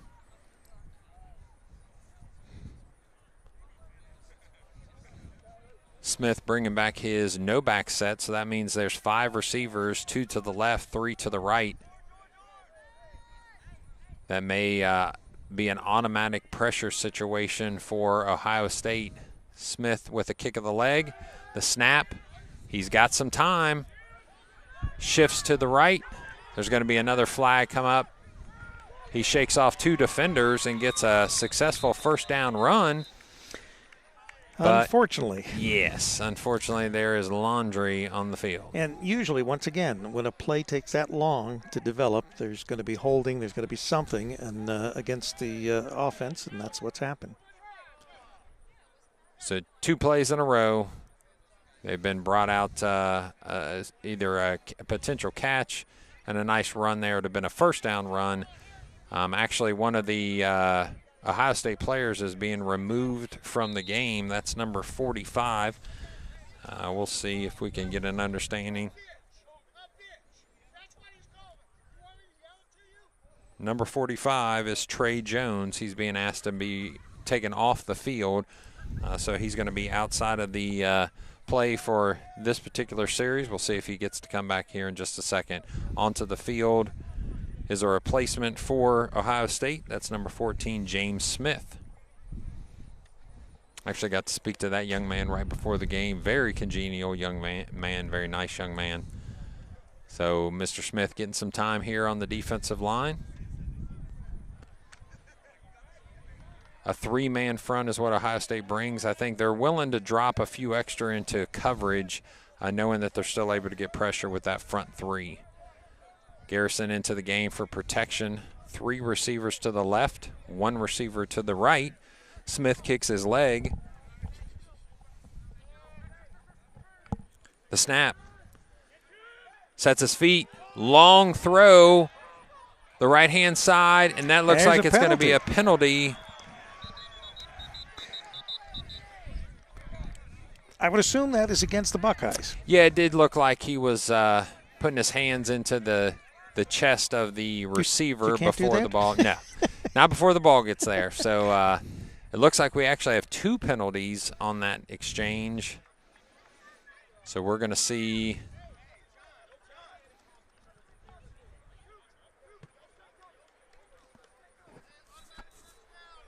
So it's an automatic first down. I believe the initial call was defensive holding.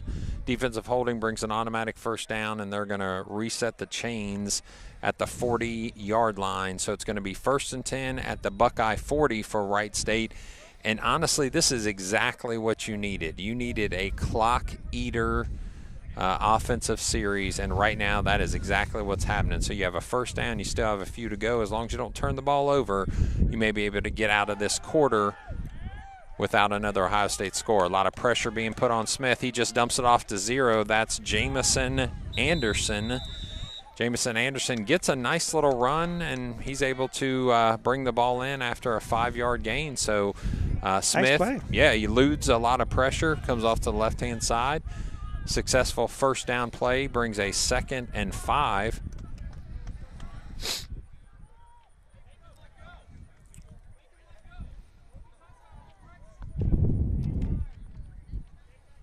Stahl calling his defense from the interior of the linebacker position. Smith off to the right down the D-line. 57 for Ohio State is McQuaid on the defensive side of the left there. Smith finding pressure from Smith. Dumps it off to Anderson. Another successful pitch and catch. may net a first down, and it does for Wright State. So that's going to be another set of downs with 1 minute left in the quarter. Raiders on the move. See if they can capitalize on this. And the best thing that this does is keeps Ohio State's offense off the field. That's right. That's right. And it gives the defense of Wright State a little bit of a rest. A little bit of a rest. Yes, it does. Unfortunately, a lot of these guys seeing time on both sides of the field, and that's what club football is about at times. You have to have versatility and flexibility. You've got running backs that play guard positions and guards actually that play running back positions as well, as we've already seen. So under center goes Smith this time. He's got 2 receivers to the left, 2 receivers to the right. His line gets set. They put Anderson in motion.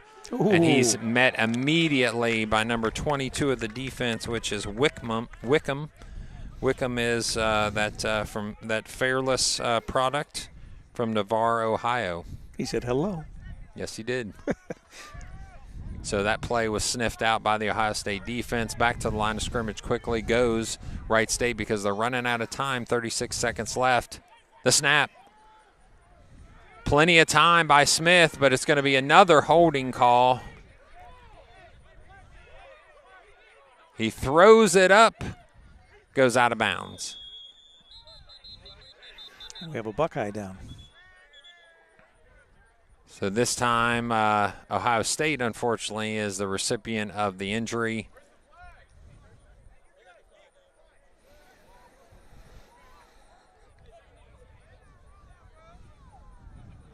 So they're going to settle this and see what they can figure out here. The penalty is going to go against Wright State. It is a holding penalty. McQuaid ended up on a knee there, but he's able to walk off on his own power.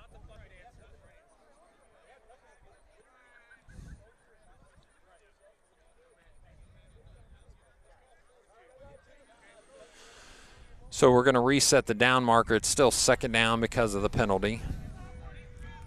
Looks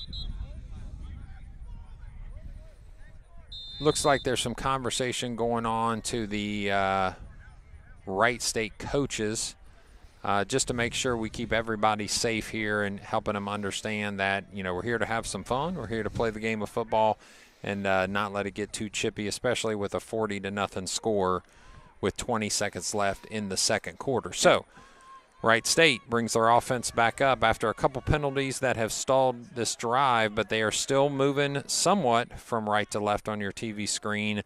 Second down, Smith kicks the leg. The snap, it's low. He has to pick it off the ground. A big long throw goes out to number 6 that's Zay Underwood, the freshman receiver for Wright State. It's going to stop the clock with 13 seconds left, so Wright State still has potentially 2 downs if they can get both of those throws in 13 seconds. So Smith resets his offense. Since he's got time, the clock has stopped due to the incomplete pass. As far as yardage, they're third in what looks like 19, or maybe it's right at 20. It's actually 3rd and 20. Not worried about a first down at this point. They need to score. Little Hail Mary pass. Yes, yes. I think right before the huddle broke, Smith maybe gave the crucifix across the chest there to see if he could send this one up to the end zone. He's a quick player, a fast player. He's had a little bit of time as he's rolling from side to side. So if he can set his feet, chuck this ball. The last ball went to about the 10-yard line, so about 30 yards or so in the air. If they can get it down to there, they would get a first down and then clock it in order to get one more playoff, hopefully to get in the end zone. Christian Garrison to his left for added protection. There's 2 receivers to the left, 2 receivers to the right, and they bring a jailhouse blitz. The ball goes off to the right-hand side and doesn't quite make it to Underwood. They brought the house on that one. They brought everybody. I think there were some people that came from the water jars. That might have been. Yeah, that was everybody in the kitchen sink. So it's now 4th down with tons of pressure. Smith just had to get rid of the ball, which was the right thing to do to make sure he has one more down, one more attempt at the end zone here with 9 seconds left. 4th and 20. It would have to be a quick turnaround to get 2 plays in, so this one probably goes as far as it can to the end zone, or you could try to dump it short and get out of bounds on an out. I don't think they have a timeout left, do they? I do not believe so. No, I believe that they've burned all their timeouts. So if they can get a pass that goes towards the sideline in the first 3 seconds of this play, they could get one more in, but it'd be 4th down, so you'd have to get it somewhere in the 20-yard range. And Ohio State recognizes that. They have 5 defenders outside of 25 yards of the line of scrimmage. 4 D linemen. The fake blitz. Smith has plenty of time. He's just going to run it. 2 seconds, he goes down, but it's 4th down, so I'm not sure why he slid there. It was 4th down, and that's going to be a turnover on downs for Wright State. Smith is a little upset that while in his slide, the defender came across his body. And the rule is that once he goes in the slide, you have to keep your hands off of him. But if he's in his slide and the defender crosses his body and doesn't, try to take his head off, then that's just a incidental contact. And Smith was upset that he was what looked like defended against. So Ohio State with 1.3 seconds left in the second quarter goes into victory formation. So they're willing to take this lead into halftime without trying to add anything to it.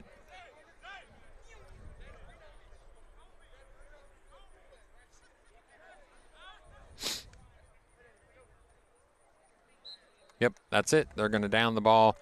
The last second and a half runs off the clock. 40-0 is your score. Ohio State club football up on the Wright State Raiders by 40 points, which is, I believe, a little less than what we saw at the halftime mark of last year's game. If I remember correctly, it was 48-0.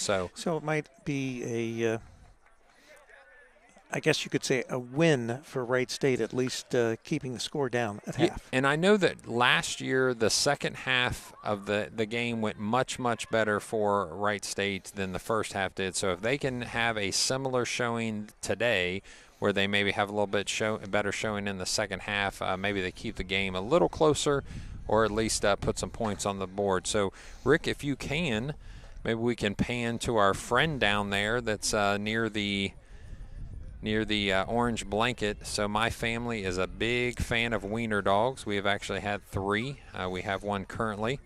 And I would say our friend down there is not just a wiener, he's a bratwurst. He's a bratwurst, huh? He is a bratwurst. Cons? Yes. My first wiener dog, R.I.P. Sophie, she was a bratwurst as well. In fact, the doctor described her at one point as morbidly obese. So when the vet tells you that your dog is morbidly obese, it's time to put him on a diet. I was going to say, do you feel guilty? I do. So we did get her back to where she needed to be, but it took a little bit, and she wasn't happy losing all the treats. Right. So we have a 10-minute half. It's already started. We're going to take just a little break in the action as we bring you Ohio State club football. Second half coming up in just a few moments.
There we go. Thank you for joining us for this second half of play as Ohio State gets set to kick off to Wright State.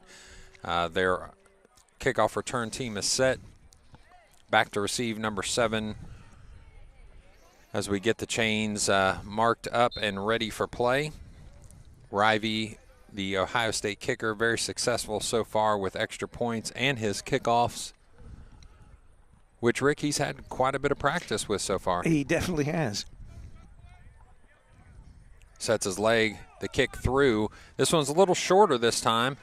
Bounces right into number 7's hands. He finds some space in the right-hand side, makes one person miss. A high tackle brings him down at the 29-yard line, 24-yard line, as Ohio State's kick return team has been very strong throughout the, kickoff team has been very strong throughout the afternoon. Yeah, I don't see many chinks in the Ohio State armor. And, of course, we've not seen some of the other teams that, well, you mentioned the team that was 2-0 along with Ohio State that's in their division. So Oakland comes in. I think this next game is Oakland. We'll get a view for them from them in our upcoming game. I think we're off on the 15th and the 16th, and then we come back after that with Oakland. Yeah, I'd be interested to see them take on a team that's maybe a little more established in their club team program just a little bit. Wright State, having had this program for a while, is still just kind of gaining their footing, and increasing the amount of players that they have on the team would be probably the #1 goal for Coach Marquis. A lot of pressure being brought by Ohio State. The ball caught by number 6. Good play. That is a nice catch. Zay Underwood. Honestly, a penalty could have been called with the amount of contact by the Ohio State defender, but brought in is that pass by Underwood from Smith. Pickup on the blitz goes to Anders. Number 20, A.J. Sanders made a nice play on a blitzing linebacker. Maybe a cramp? Wright State. Yeah, that was Underwood, the gentleman who caught the pass. Looks like he is cramping. Maybe he took a hit. Sometimes when you take a hit from either a shoulder pad or a helmet into that thigh or that calf area, it kind of seizes up on you. It almost acts like an immediate bruise that just kind of balls up. The muscle itself balls up, and it looks like he might have had that happen. He made the catch, went to the ground, actually got up, gave the ball to the ref, and then had to go back to the ground as he was working his way back to the huddle. For those of you that wonder where the heck Oakland is, it's not California. No. It's just north of Detroit, Michigan. We had a Wilmington basketball player, so I'm from the Clinton County area, and a Wilmington basketball player, Javen Cumberland, cousin to a very successful UC player, Jaron Cumberland, and one of the leading scorers in Ohio State or the state of Ohio basketball history. Went to Oakland and played for 4 years, and then actually came down to UC and finished with his cousin. Yeah. So, Oakland is a very good athletic program out of Michigan. A smaller school in the D1 rankings, but definitely brings a lot of athletes from that Michigan and Ohio area. Ohio State defense gets set after the long completion. This time a receiver to the left for Wright State, 2 receivers to the right. Smith kicks his leg. The ball is snapped.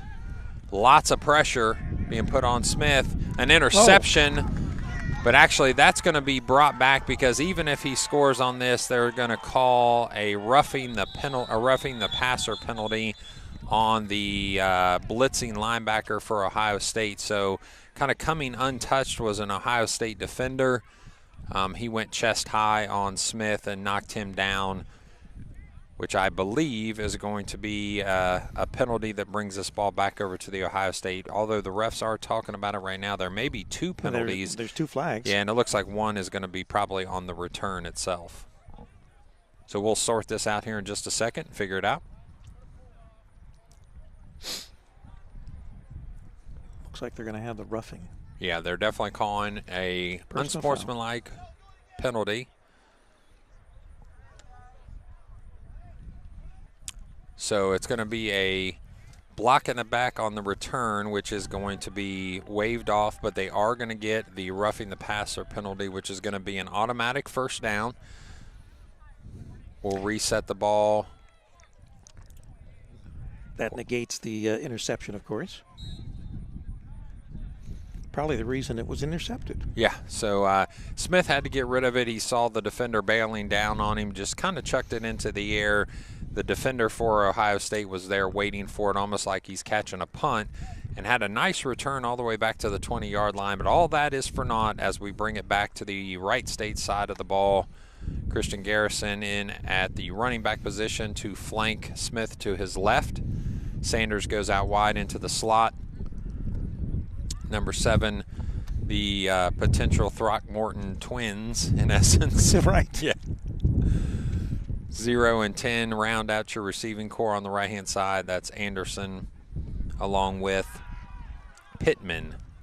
Smith again just kind of throwing the ball up in the air, and this time it's caught it by the Wright State. Oh, my gosh. Is he in? He looks nope, like he's hurt. Nope, he's down, and he also has an injury, it looks like, to holding a knee or something. Maybe his right calf or left calf there. Guess I better change the we're in the 3rd.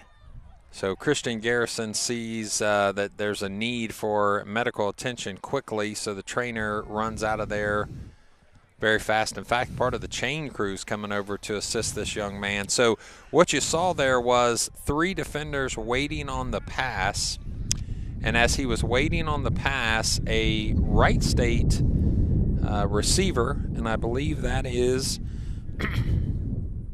C.J. Pittman. C.J. Pittman kind of snuck in behind the defenders, right, and just picked that ball out of the air, and off the carom was able to get it and corral it, and then it goes down at what looks like to be about the 2-yard line. So it's going to be a first down and goal. So you don't think that wasn't a drawn-up play there? I do not believe so. If it was called chuck it as far as you can.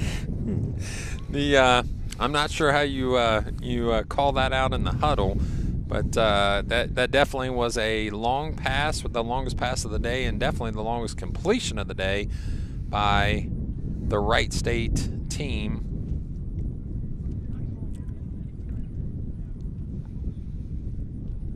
Looks like we're going to have a little bit of a delay of the game because of the Wright State injury. Yeah, it looks like that young man might have a serious ankle or lower leg injury, so a lot of medical attention's being given to him right now. We definitely send a thought and a prayer out to him real quick. Hopefully we can get him covered up here pretty quick and off the field for his own protection. So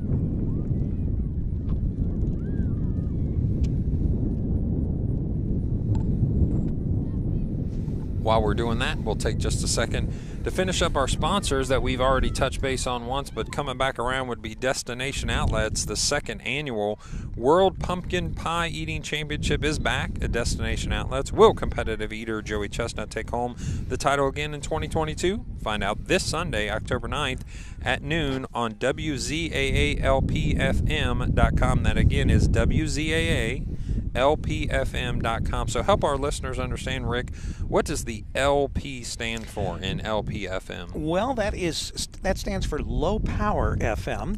It's the same frequency, and it is a community station just like Wright State's WWSU, which also operates on 106.9. Okay. They are an LPFM as well. Okay. And you'll hear them in the Wright State area, where obviously we are in the Jeffersonville area. Awesome. So WZAALPFM.com is where you can find the Joey Chestnut attended competitive eating championship for pumpkin pies. And you said yesterday in our broadcast that those pies are 2 pounds apiece. Yeah, and I hope that we'll get Joey on prior to the pie eating. I don't know some of the other stuff that's going to go on, but we'll get some of the pie eaters as they vie for this world championship again. I don't know.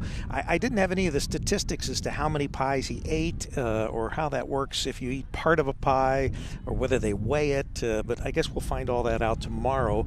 Our broadcast there will begin at noon. The pie eating starts at 1, and that'll be Joe Davis and yours truly live from Destination Outlets off Interstate 71 and State Route 35. If you've never seen a competition, an eating competition, it's definitely a sight to see. Not only does the food go flying at different parts of that competition, but just the interest from the crowd is unbelievable. They get excited about that, and they get into that as much as they do any sports venue that you could, go to. I'm wondering if there's going to be some extra pumpkin pie for the crowd. Yeah, I don't think I want any of their leftover pie after they've dug their hands, slopped it on their face. But if there's some fresh ones, I'm sure that those could be handed out and they'd be received really well. Again, I think this young man, and we're hoping that we can get him taken care of with the medical attention that he needs. Not really sure whether they've called for a squad.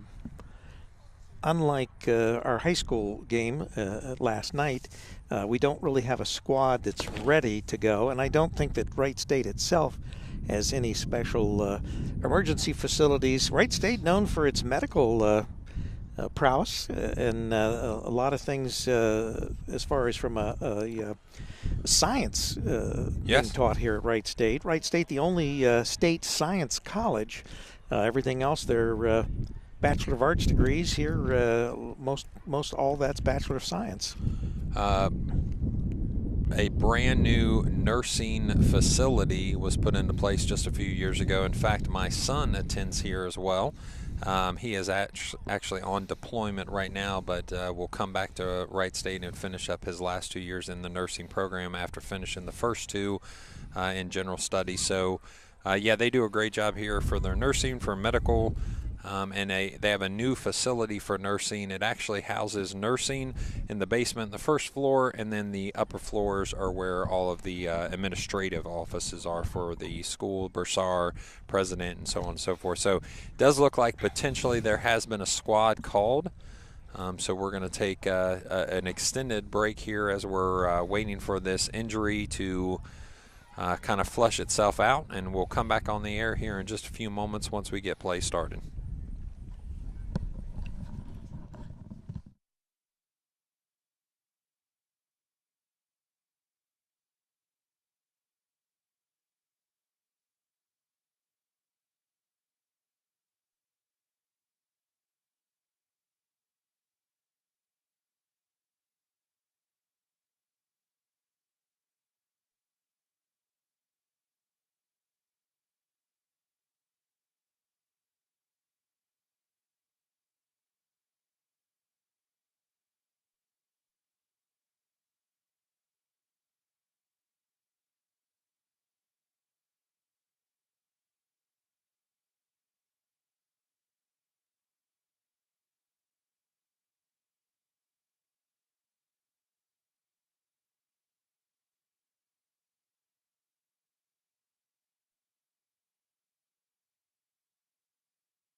For those of you that are wondering why the silence, we are at a break. There's been an injury of a Wright State player, and he is being attended to now by paramedics.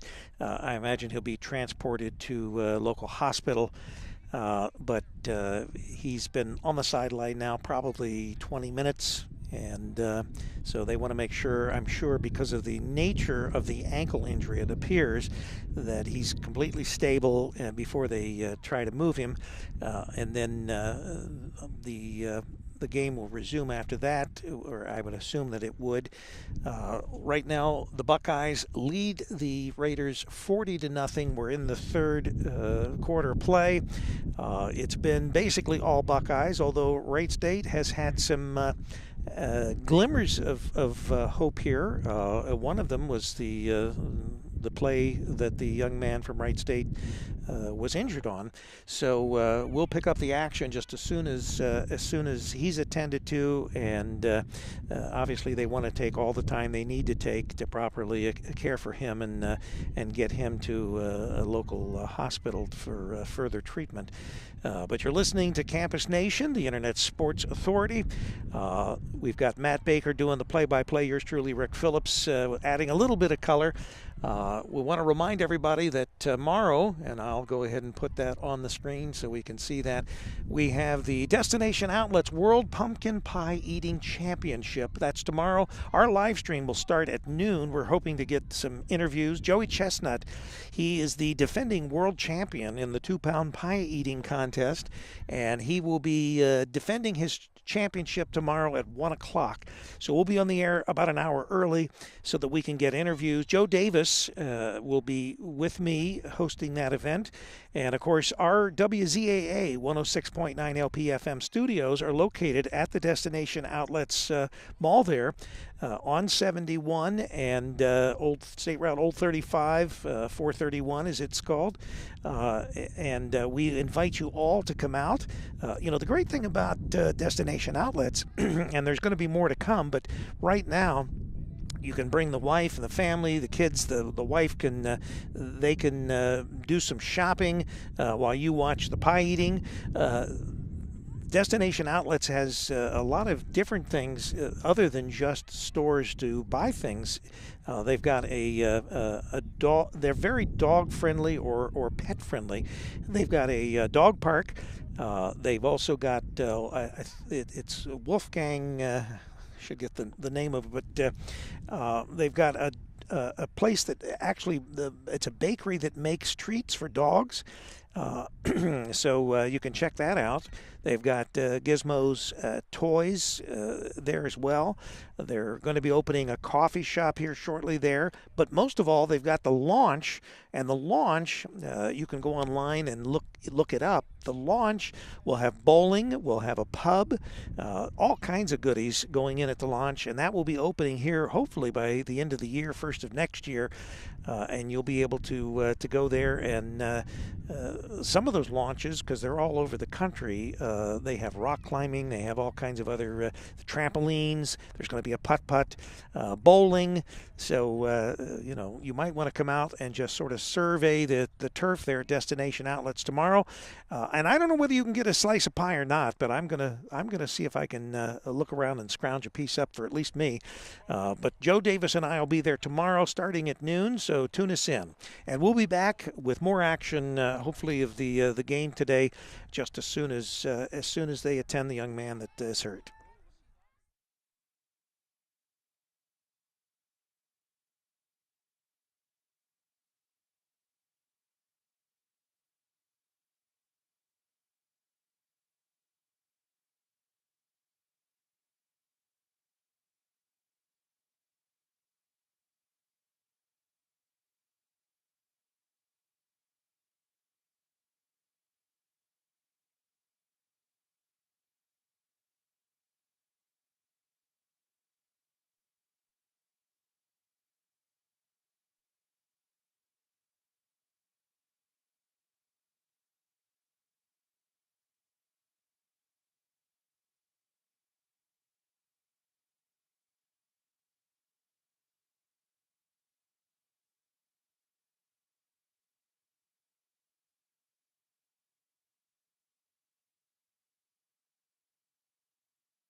Thank you, ladies and gentlemen, that were able to stay with us through that dramatic and long pause. The snap goes to Wright State, and they're able to bulldoze their way into the end zone. But I believe they're going to count them. Yes, touchdown, Wright State.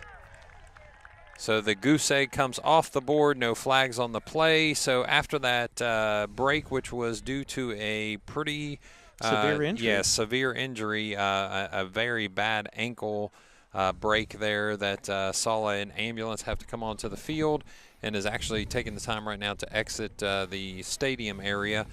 We wish that man nothing but luck and strength prayers with him. That got him down to about the 2-yard line.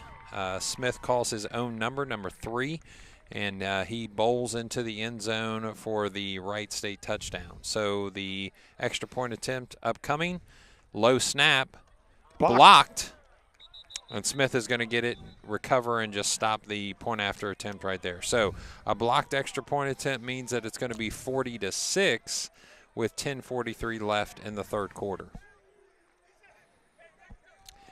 So if you're Wright State, that's pretty much just what the I would say doctor ordered, but probably not a good choice of words after that injury. But that's true. It's it is what they needed. They needed to at least get the goose egg off the board, and they needed to get the 0 off there. So 40-6 is honestly just a lot better when you're trying to come back into this game or trying to make it more salvageable, more respectable than shutout. And Wright State sits 0-2. Whereas the Buckeyes are 3-0 with that non-participant, the win that they got from Loyola. The forfeit, yeah. Yeah, and of course, it's getting harder and harder at any level to find referees and umpires and people that are willing to take on the parents and the players and the crowds. And that's not all of it, but certainly a lot of it just comes to the fact that it's you take a lot of beating in trying to be some type of referee or umpire. Yeah, we have already been told at the high school level to expect a very tight schedule of referees for basketball games because they're just struggling to find enough referees, even pulling in some people that had already retired from reffing and brought them back into the fold. They're still way low with the amount of need that they have. So this time Ohio State gets to practice their kickoff return. Trying to go across the field is Jalen Haley. He does find an opening down the middle this time, and he's able to get about a 25-yard return stopped at the 40-yard line. Christian Garrison, as he's done all afternoon, with another tackle and a stop on special teams. So playing defense, playing a little offense, and then covering special teams as well.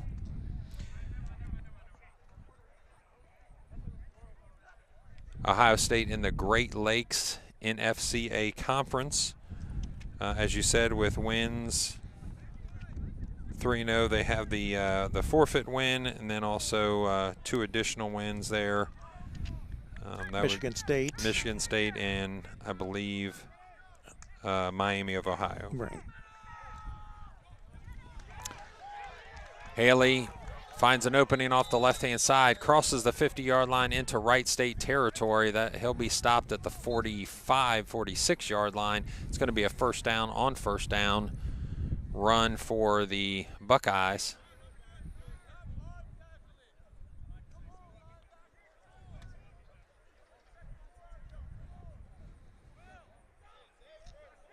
Ohio State setting their offense. 2 receivers to the left, 2 receivers to the right.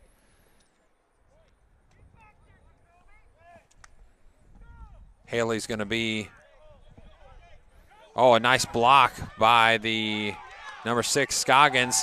Garenstein, 2 or 3 defenders. He moves past and able to find an opening down the left-hand sideline. He's going to go out of bounds at the 12-yard line. That looked like a drawn-up play. Yeah, it looked like he was. It was a draw play to the left, and then he just had 2 really nice blocks, one by Scoggins, one by Moore, that opened that up, and he was off to the races down the left sideline.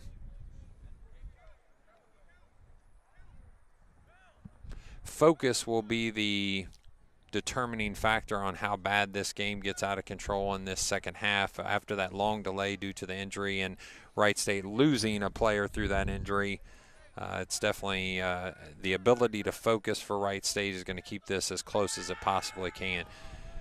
Quick strike, right-hand side, no go. Ball drops to the ground. That's we've mentioned his name before. And I'll tell you, some of these pronunciations are a little tough, so I ask for a little forgiveness here. So that is Praise a la Toque. A la Toque. A la Toque.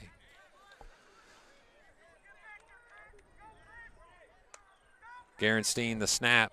Plenty of time, the protection. Scoggins in the middle of the field. Makes 2 or 3 people miss and crosses the end zone line for a touchdown. So whenever you need a score, just go back to Scoggins. That's right. Scoggins, yep.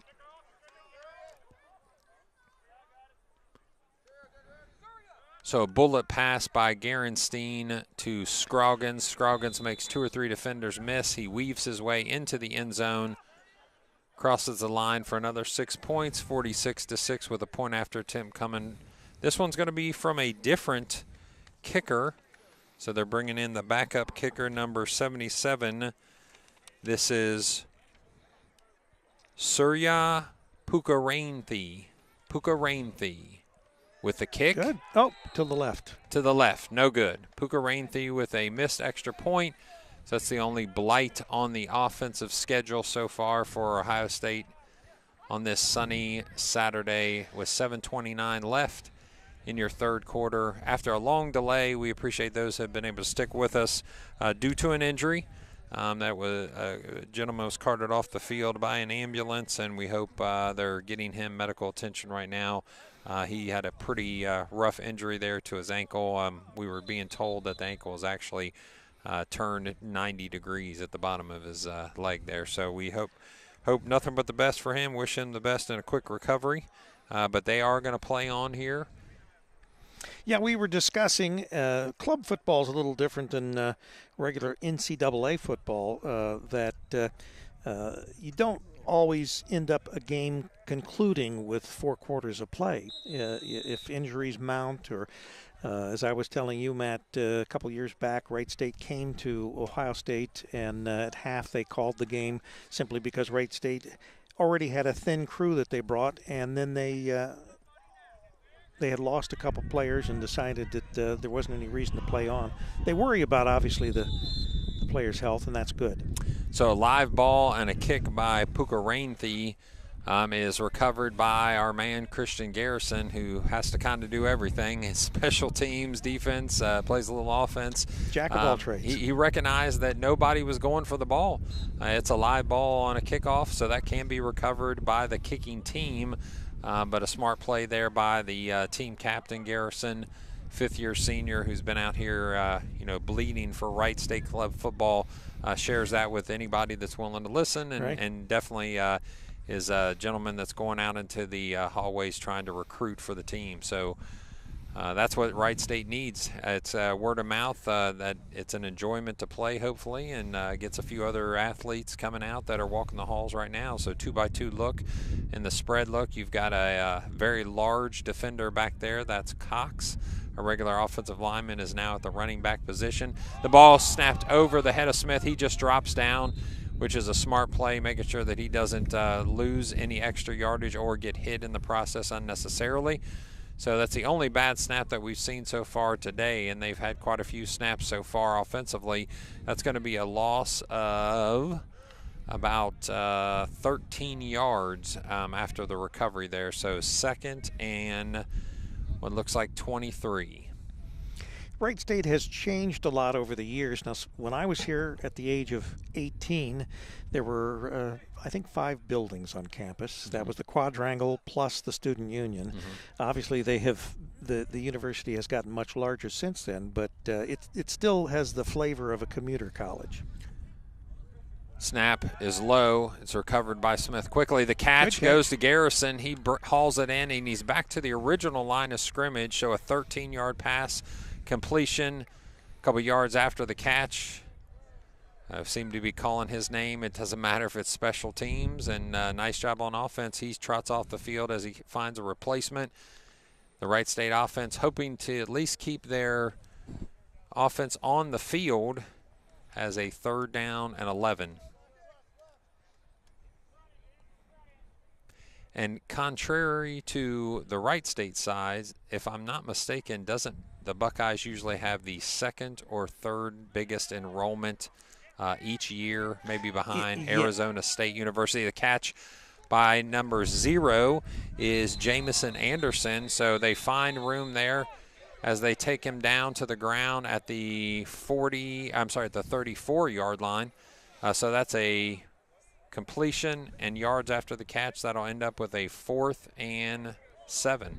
Yeah, usually Ohio State, their population grows to about 60,000.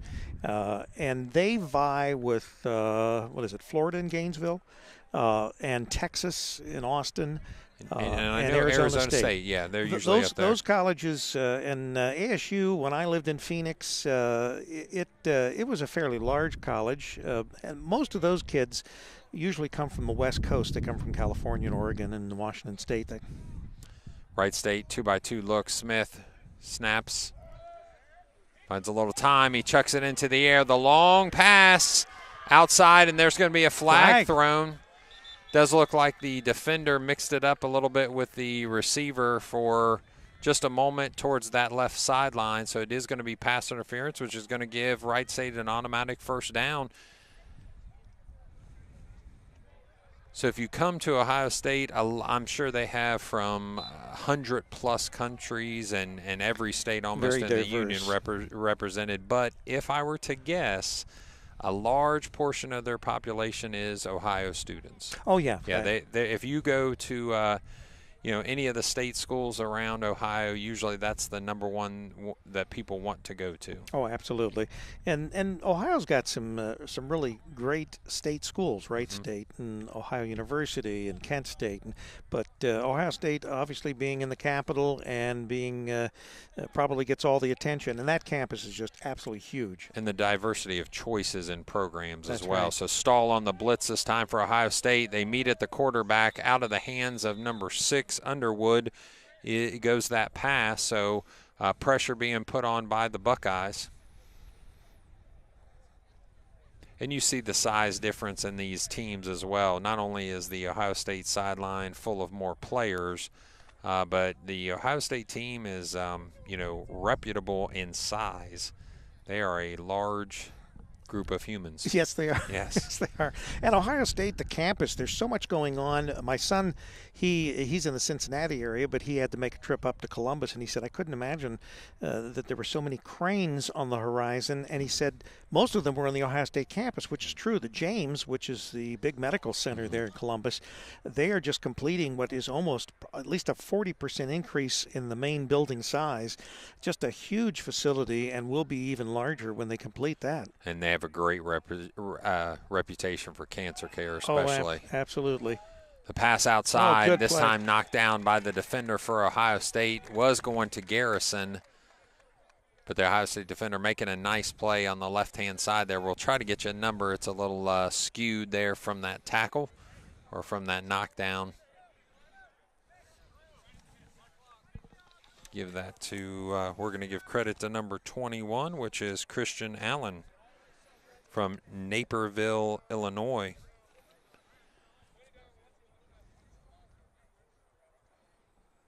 So Ohio State resets their defense, trying to stop a drive right now that has brought the clock down to 1 minute and 28 seconds. Wright State brings their offensive line back to the line of scrimmage. Checking a couple plays does the Wright State receiver core. It's 3rd and 10. The snap goes back to Smith.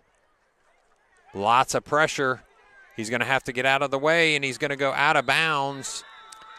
It's going to leave a 4th down and 5. Smith knocks the defender down, which was number 99, Alex Lacker. So we got a timeout.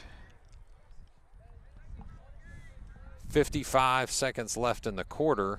Yeah, it's not like they have to worry about time running out in that sense.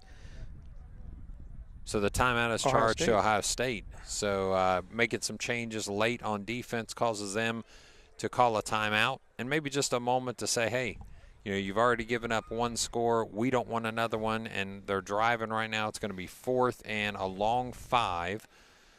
So Wright State, if you're down by 40 points, why not go for it? Obviously, this late into the third quarter or any point, if you're down by 40, you need as many chances with the ball in your hands as possible. So Ohio State kind of resets the defense, makes sure they understand what's expected of them in this 4th and near 6 situation.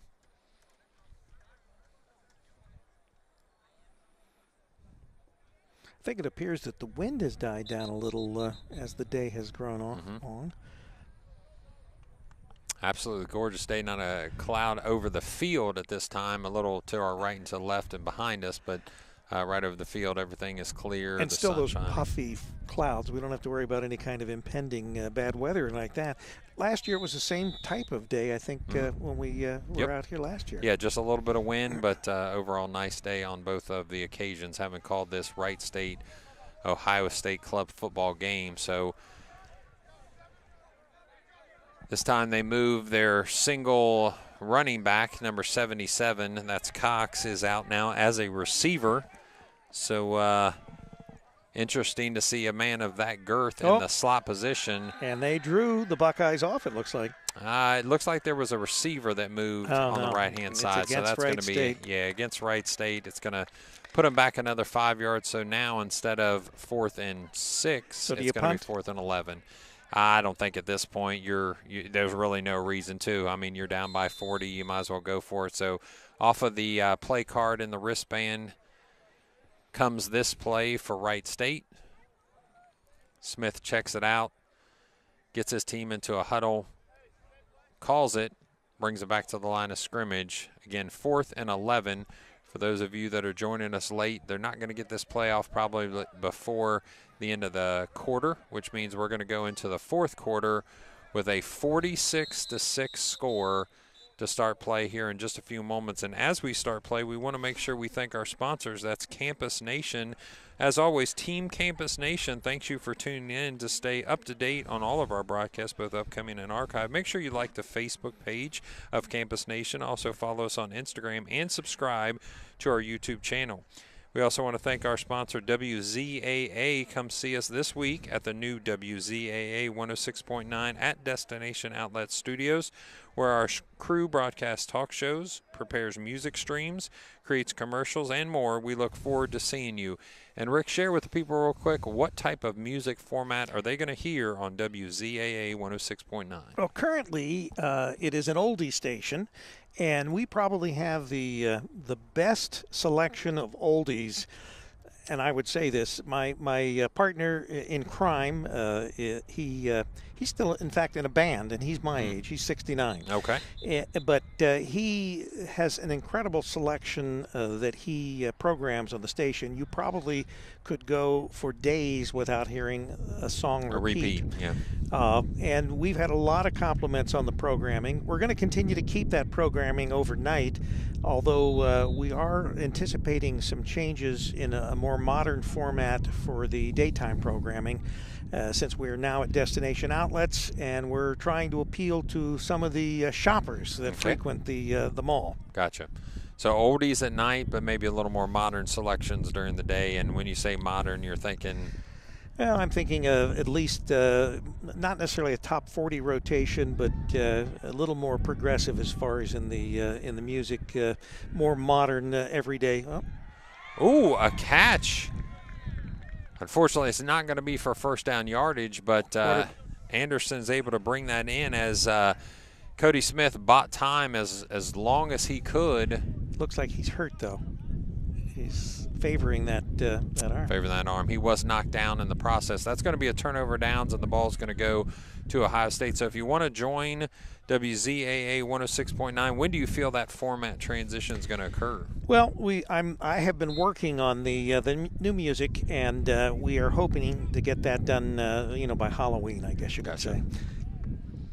So right now, if you go to Destination Outlets malls, you're going to still hear. Well, Destination Outlets Mall currently has their own programmed music, and I don't know what you would call it exactly, but it is more modern music. They don't play a lot of oldies or that. Gotcha.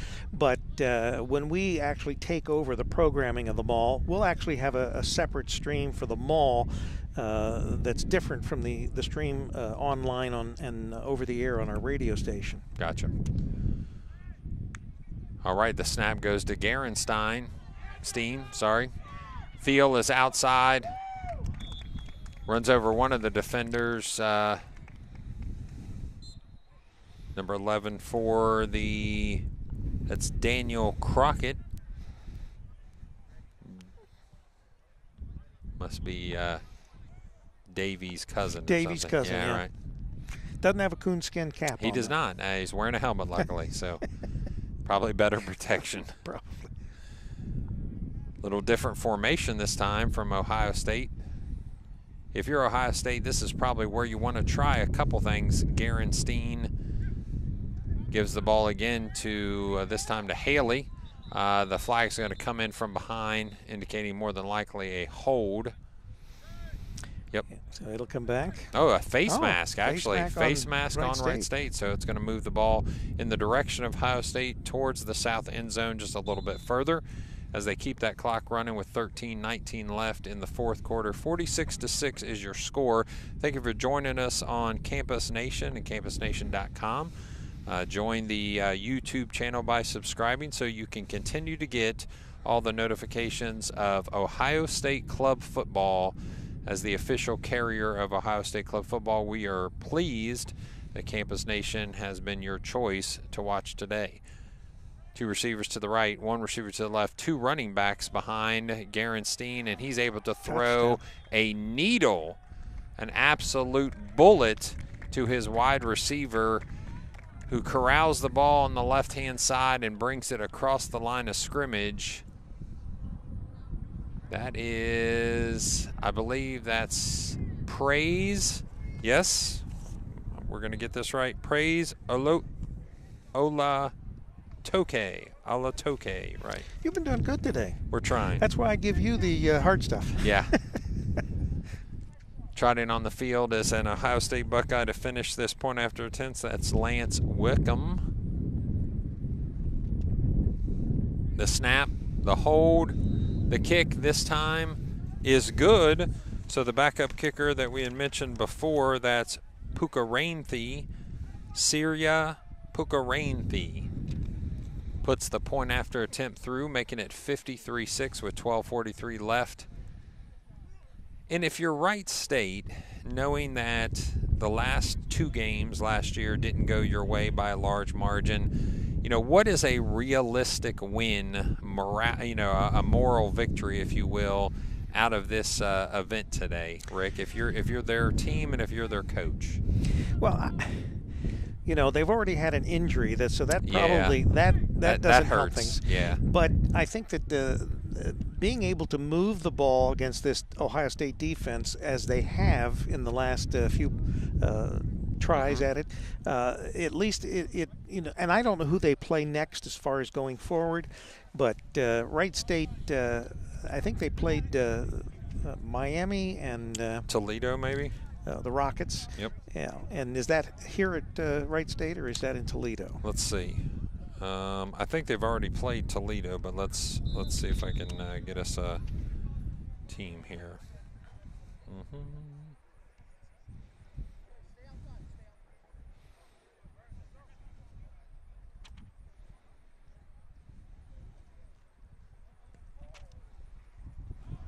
So the kick goes out of bounds for a second time, does the kickoff from Ohio State. Come out to the 35. Yeah, no, we didn't travel to the Glass Bowl. We had an opportunity to head up to Toledo, and they actually play in the Toledo Rockets regular stadium. So they've played Michigan State. They played them on 9-18. They played Toledo and lost 38-0. The loss to Michigan State was 28-9. the Wright State game or the Ohio State game today, and then they have Miami of Ohio just next week. So that'll be this coming week. Then there's a break for a week, and then we come back, I think, with Oakland. So the Miami of Ohio game against Wright State will be here at Mulhollan Field again. Yeah, and then we finish out, and I don't know that we'll actually do that game at Denison, and that is a junior varsity team that Ohio State plays.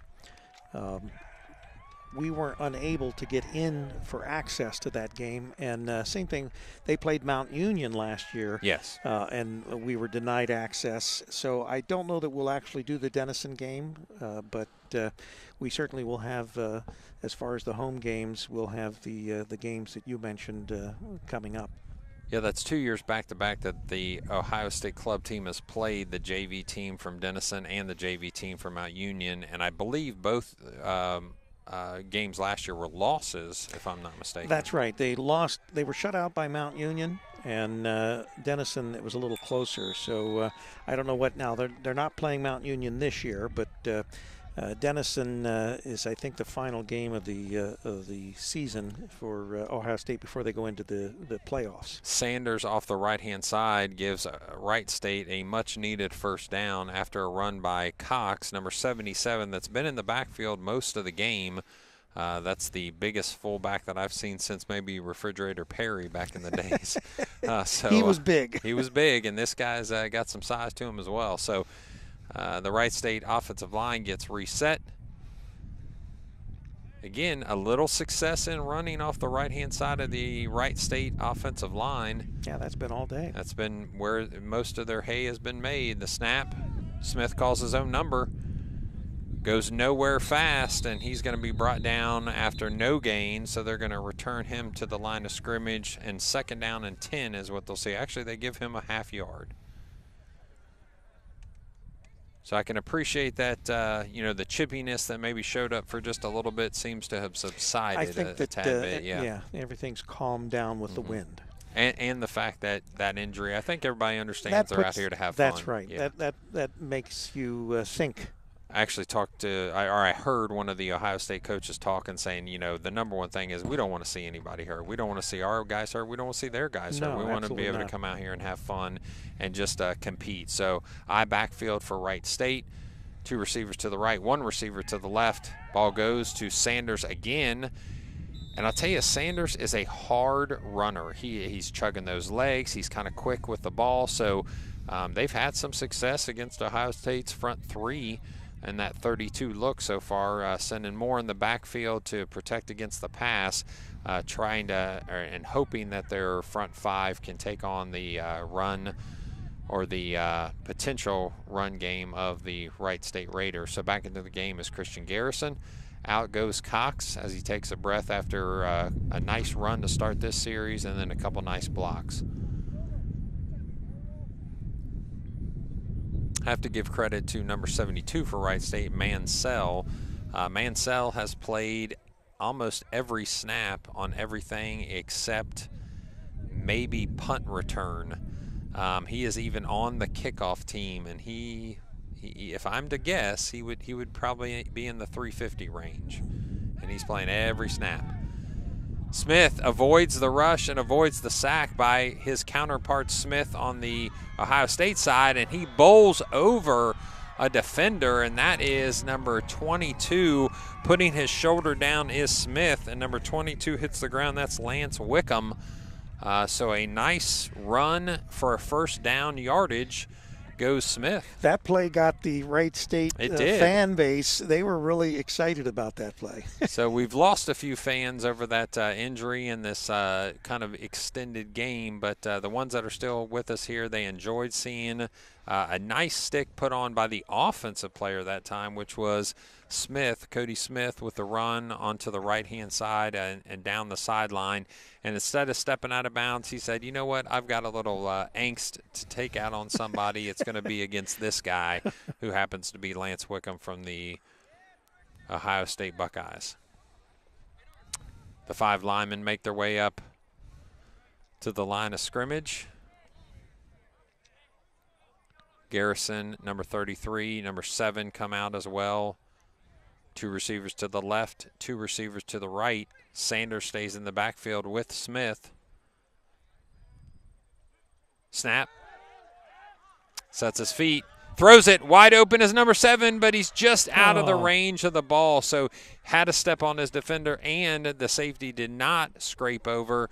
So a wide open receiver is unfortunately overthrown by Cody Smith.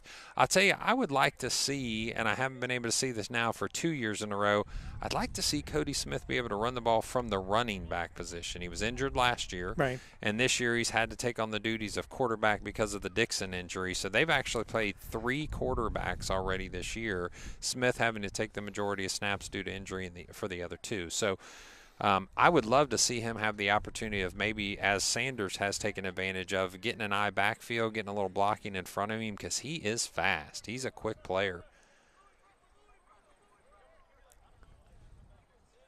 Back to the I backfield. You got to stick with what got you down here. That's so right. The I backfield has Cox and Sanders. Smith gets out wide, finds some space, but is knocked out of bounds by number 98 for the Buckeyes, which is Colby Stahl. We've called his name quite a bit today.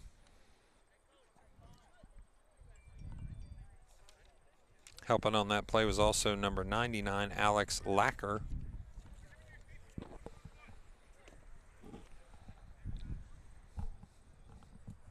For those of you that are watching here in this time zone, we're coming on the 3 o'clock hour. Those of you that are across the country, we appreciate you joining in, watching Ohio State Club football on Campus Nation, finding us on campusnation.com and the YouTube channel Campus Nation. Please subscribe so you can see all the Ohio State Club football content for the rest of the year. I backfield for the Wright State Raiders goes to Sanders. Again, a quick opening, but the ball's on the ground, and they're going to be fighting for it and underneath that scrum. The refs call for time as they peel the Raiders and Buckeyes off. The ball gets reset, so it's going to be 4th down for Wright State with 4:50 left in this competition. Looks like about 5. Say 4th and about 5. Constant pressure has come from the Ohio State defensive line front. Smith has put on pressure since being substituted for, and then they're also going to take a timeout real quick by Wright State. And if you are Wright State, this is maybe one of your last opportunities to score. You're this close. You're about the 21-yard line, so why not take a minute and just kind of go over your play choices here. Make sure you have the right personnel on the field. And it'll also give them the potential to go double digits against the Buckeyes. And for them, I would say that would be, we talked a little bit about moral victories. What do you think the victories are for Ohio State in this? So, coming into the game, probably felt pretty confident from the experience they had with them last year, twice, back-to-back wins of, I believe, 57-7 and 52-14.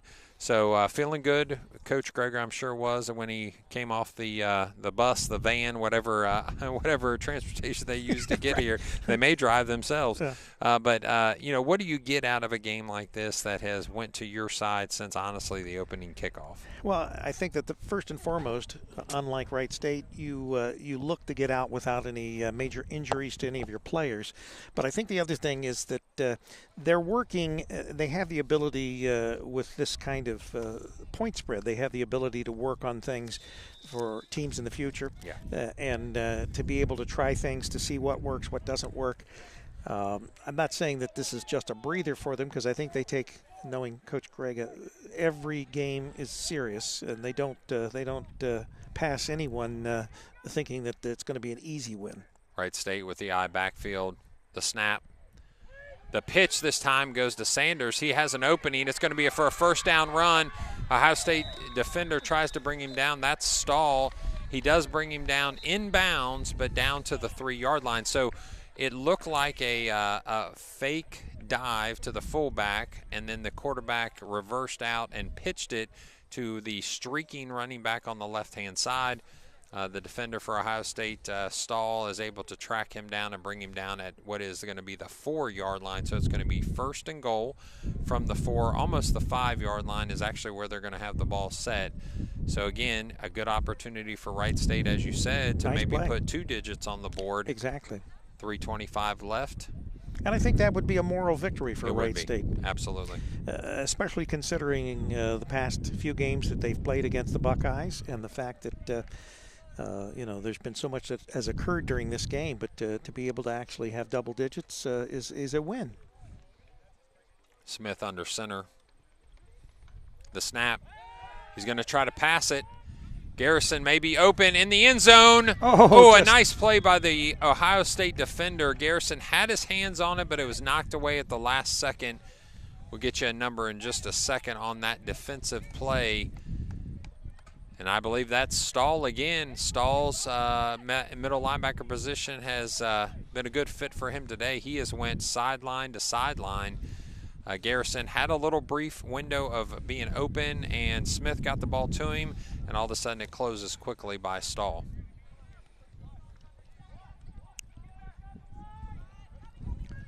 Both Stahl and number 14, Smith, nice size gentlemen there. I mean, I would say every bit of 6'4", 6'5", both of them, and a very stout build for both of them as well. So Ohio State brings a lot of size, a lot of athleticism to this team. Speed, you name it. They just they're in all those categories. They excel. And that's what happens when you have 50,000 kids to pick from. I That's mean, right. Yeah, you can find a few good ones, huh? Yeah, you can find a few good ones that didn't want to make the trek into the NCAA world, or as we had mentioned before, Scroggins, focused on his academics in that pre-med track. So the snap again. Smith tries to find an opening, shaking and baking around the right-hand side, puts his head down and gets to the 5-yard line, which is the original line of scrimmage. Got another player down for Wright State. Yeah, unfortunately.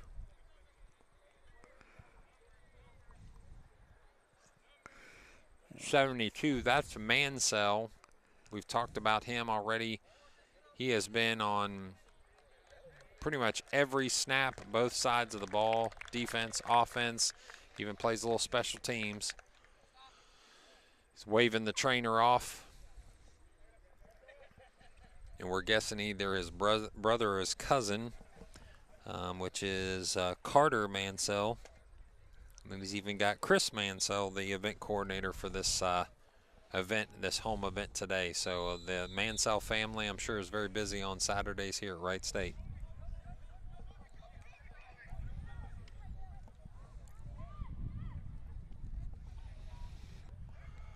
Wright State sets their offensive personnel group on the side there after the quick injury timeout. But the clock is ticking, and we're at 1:05, so this is going to be one of the few plays that they're going to be able to get in before the end of the game. We're into seconds now. They have a couple plays still probably available to them with 50 seconds left and 3rd down, so they should be able to get a 3rd and a 4th down depending on the result of this play if they need another one. The run up the middle means it's going to keep the clock moving. They need to get back to the line of scrimmage quickly to see if they can score off of this close drive, now down to the 6-yard line after a loss of 1 on that play. They don't seem to be too anxious to spring back to their feet. And Mansell back in the lineup after just a play out. 17 seconds left. It looks like they will be able to get this last play off, which should be one last attempt at the end zone. 9, 8, the snap goes to Cox. They're going to try to push him in as a team. Forward progress almost gets stopped. Wait a minute. And they're going to call it a touchdown as time goes off the clock, double zeros. What seems to have stopped due to the fact that the pile was not progressing. very much, but they went ahead and let them play, and that's actually going to end this game, as you said, in double digits, 53-12. If I'm not mistaken, in club football, the score matters. Meaning, I think yes, there's a it has something to do it with has to do inevitably. with the standings, That's right? Correct. Right, So, yeah. so I think as Coach Grega being upset after the game is letting them know that we would appreciate it not having those extra 6 points on the field on the board, but a very successful evening or afternoon for Ohio State nets them a 53-12 win. Coach Greg is going to line up his team as well as the Wright State team on the opposite side in order to shake hands and hopefully come away from this with just the 2 injuries. The Wright State suffering both of those, the one being taken off in an ambulance, the other one that started the game. So the lineups for both teams along the 50-yard line. We'll shake hands here.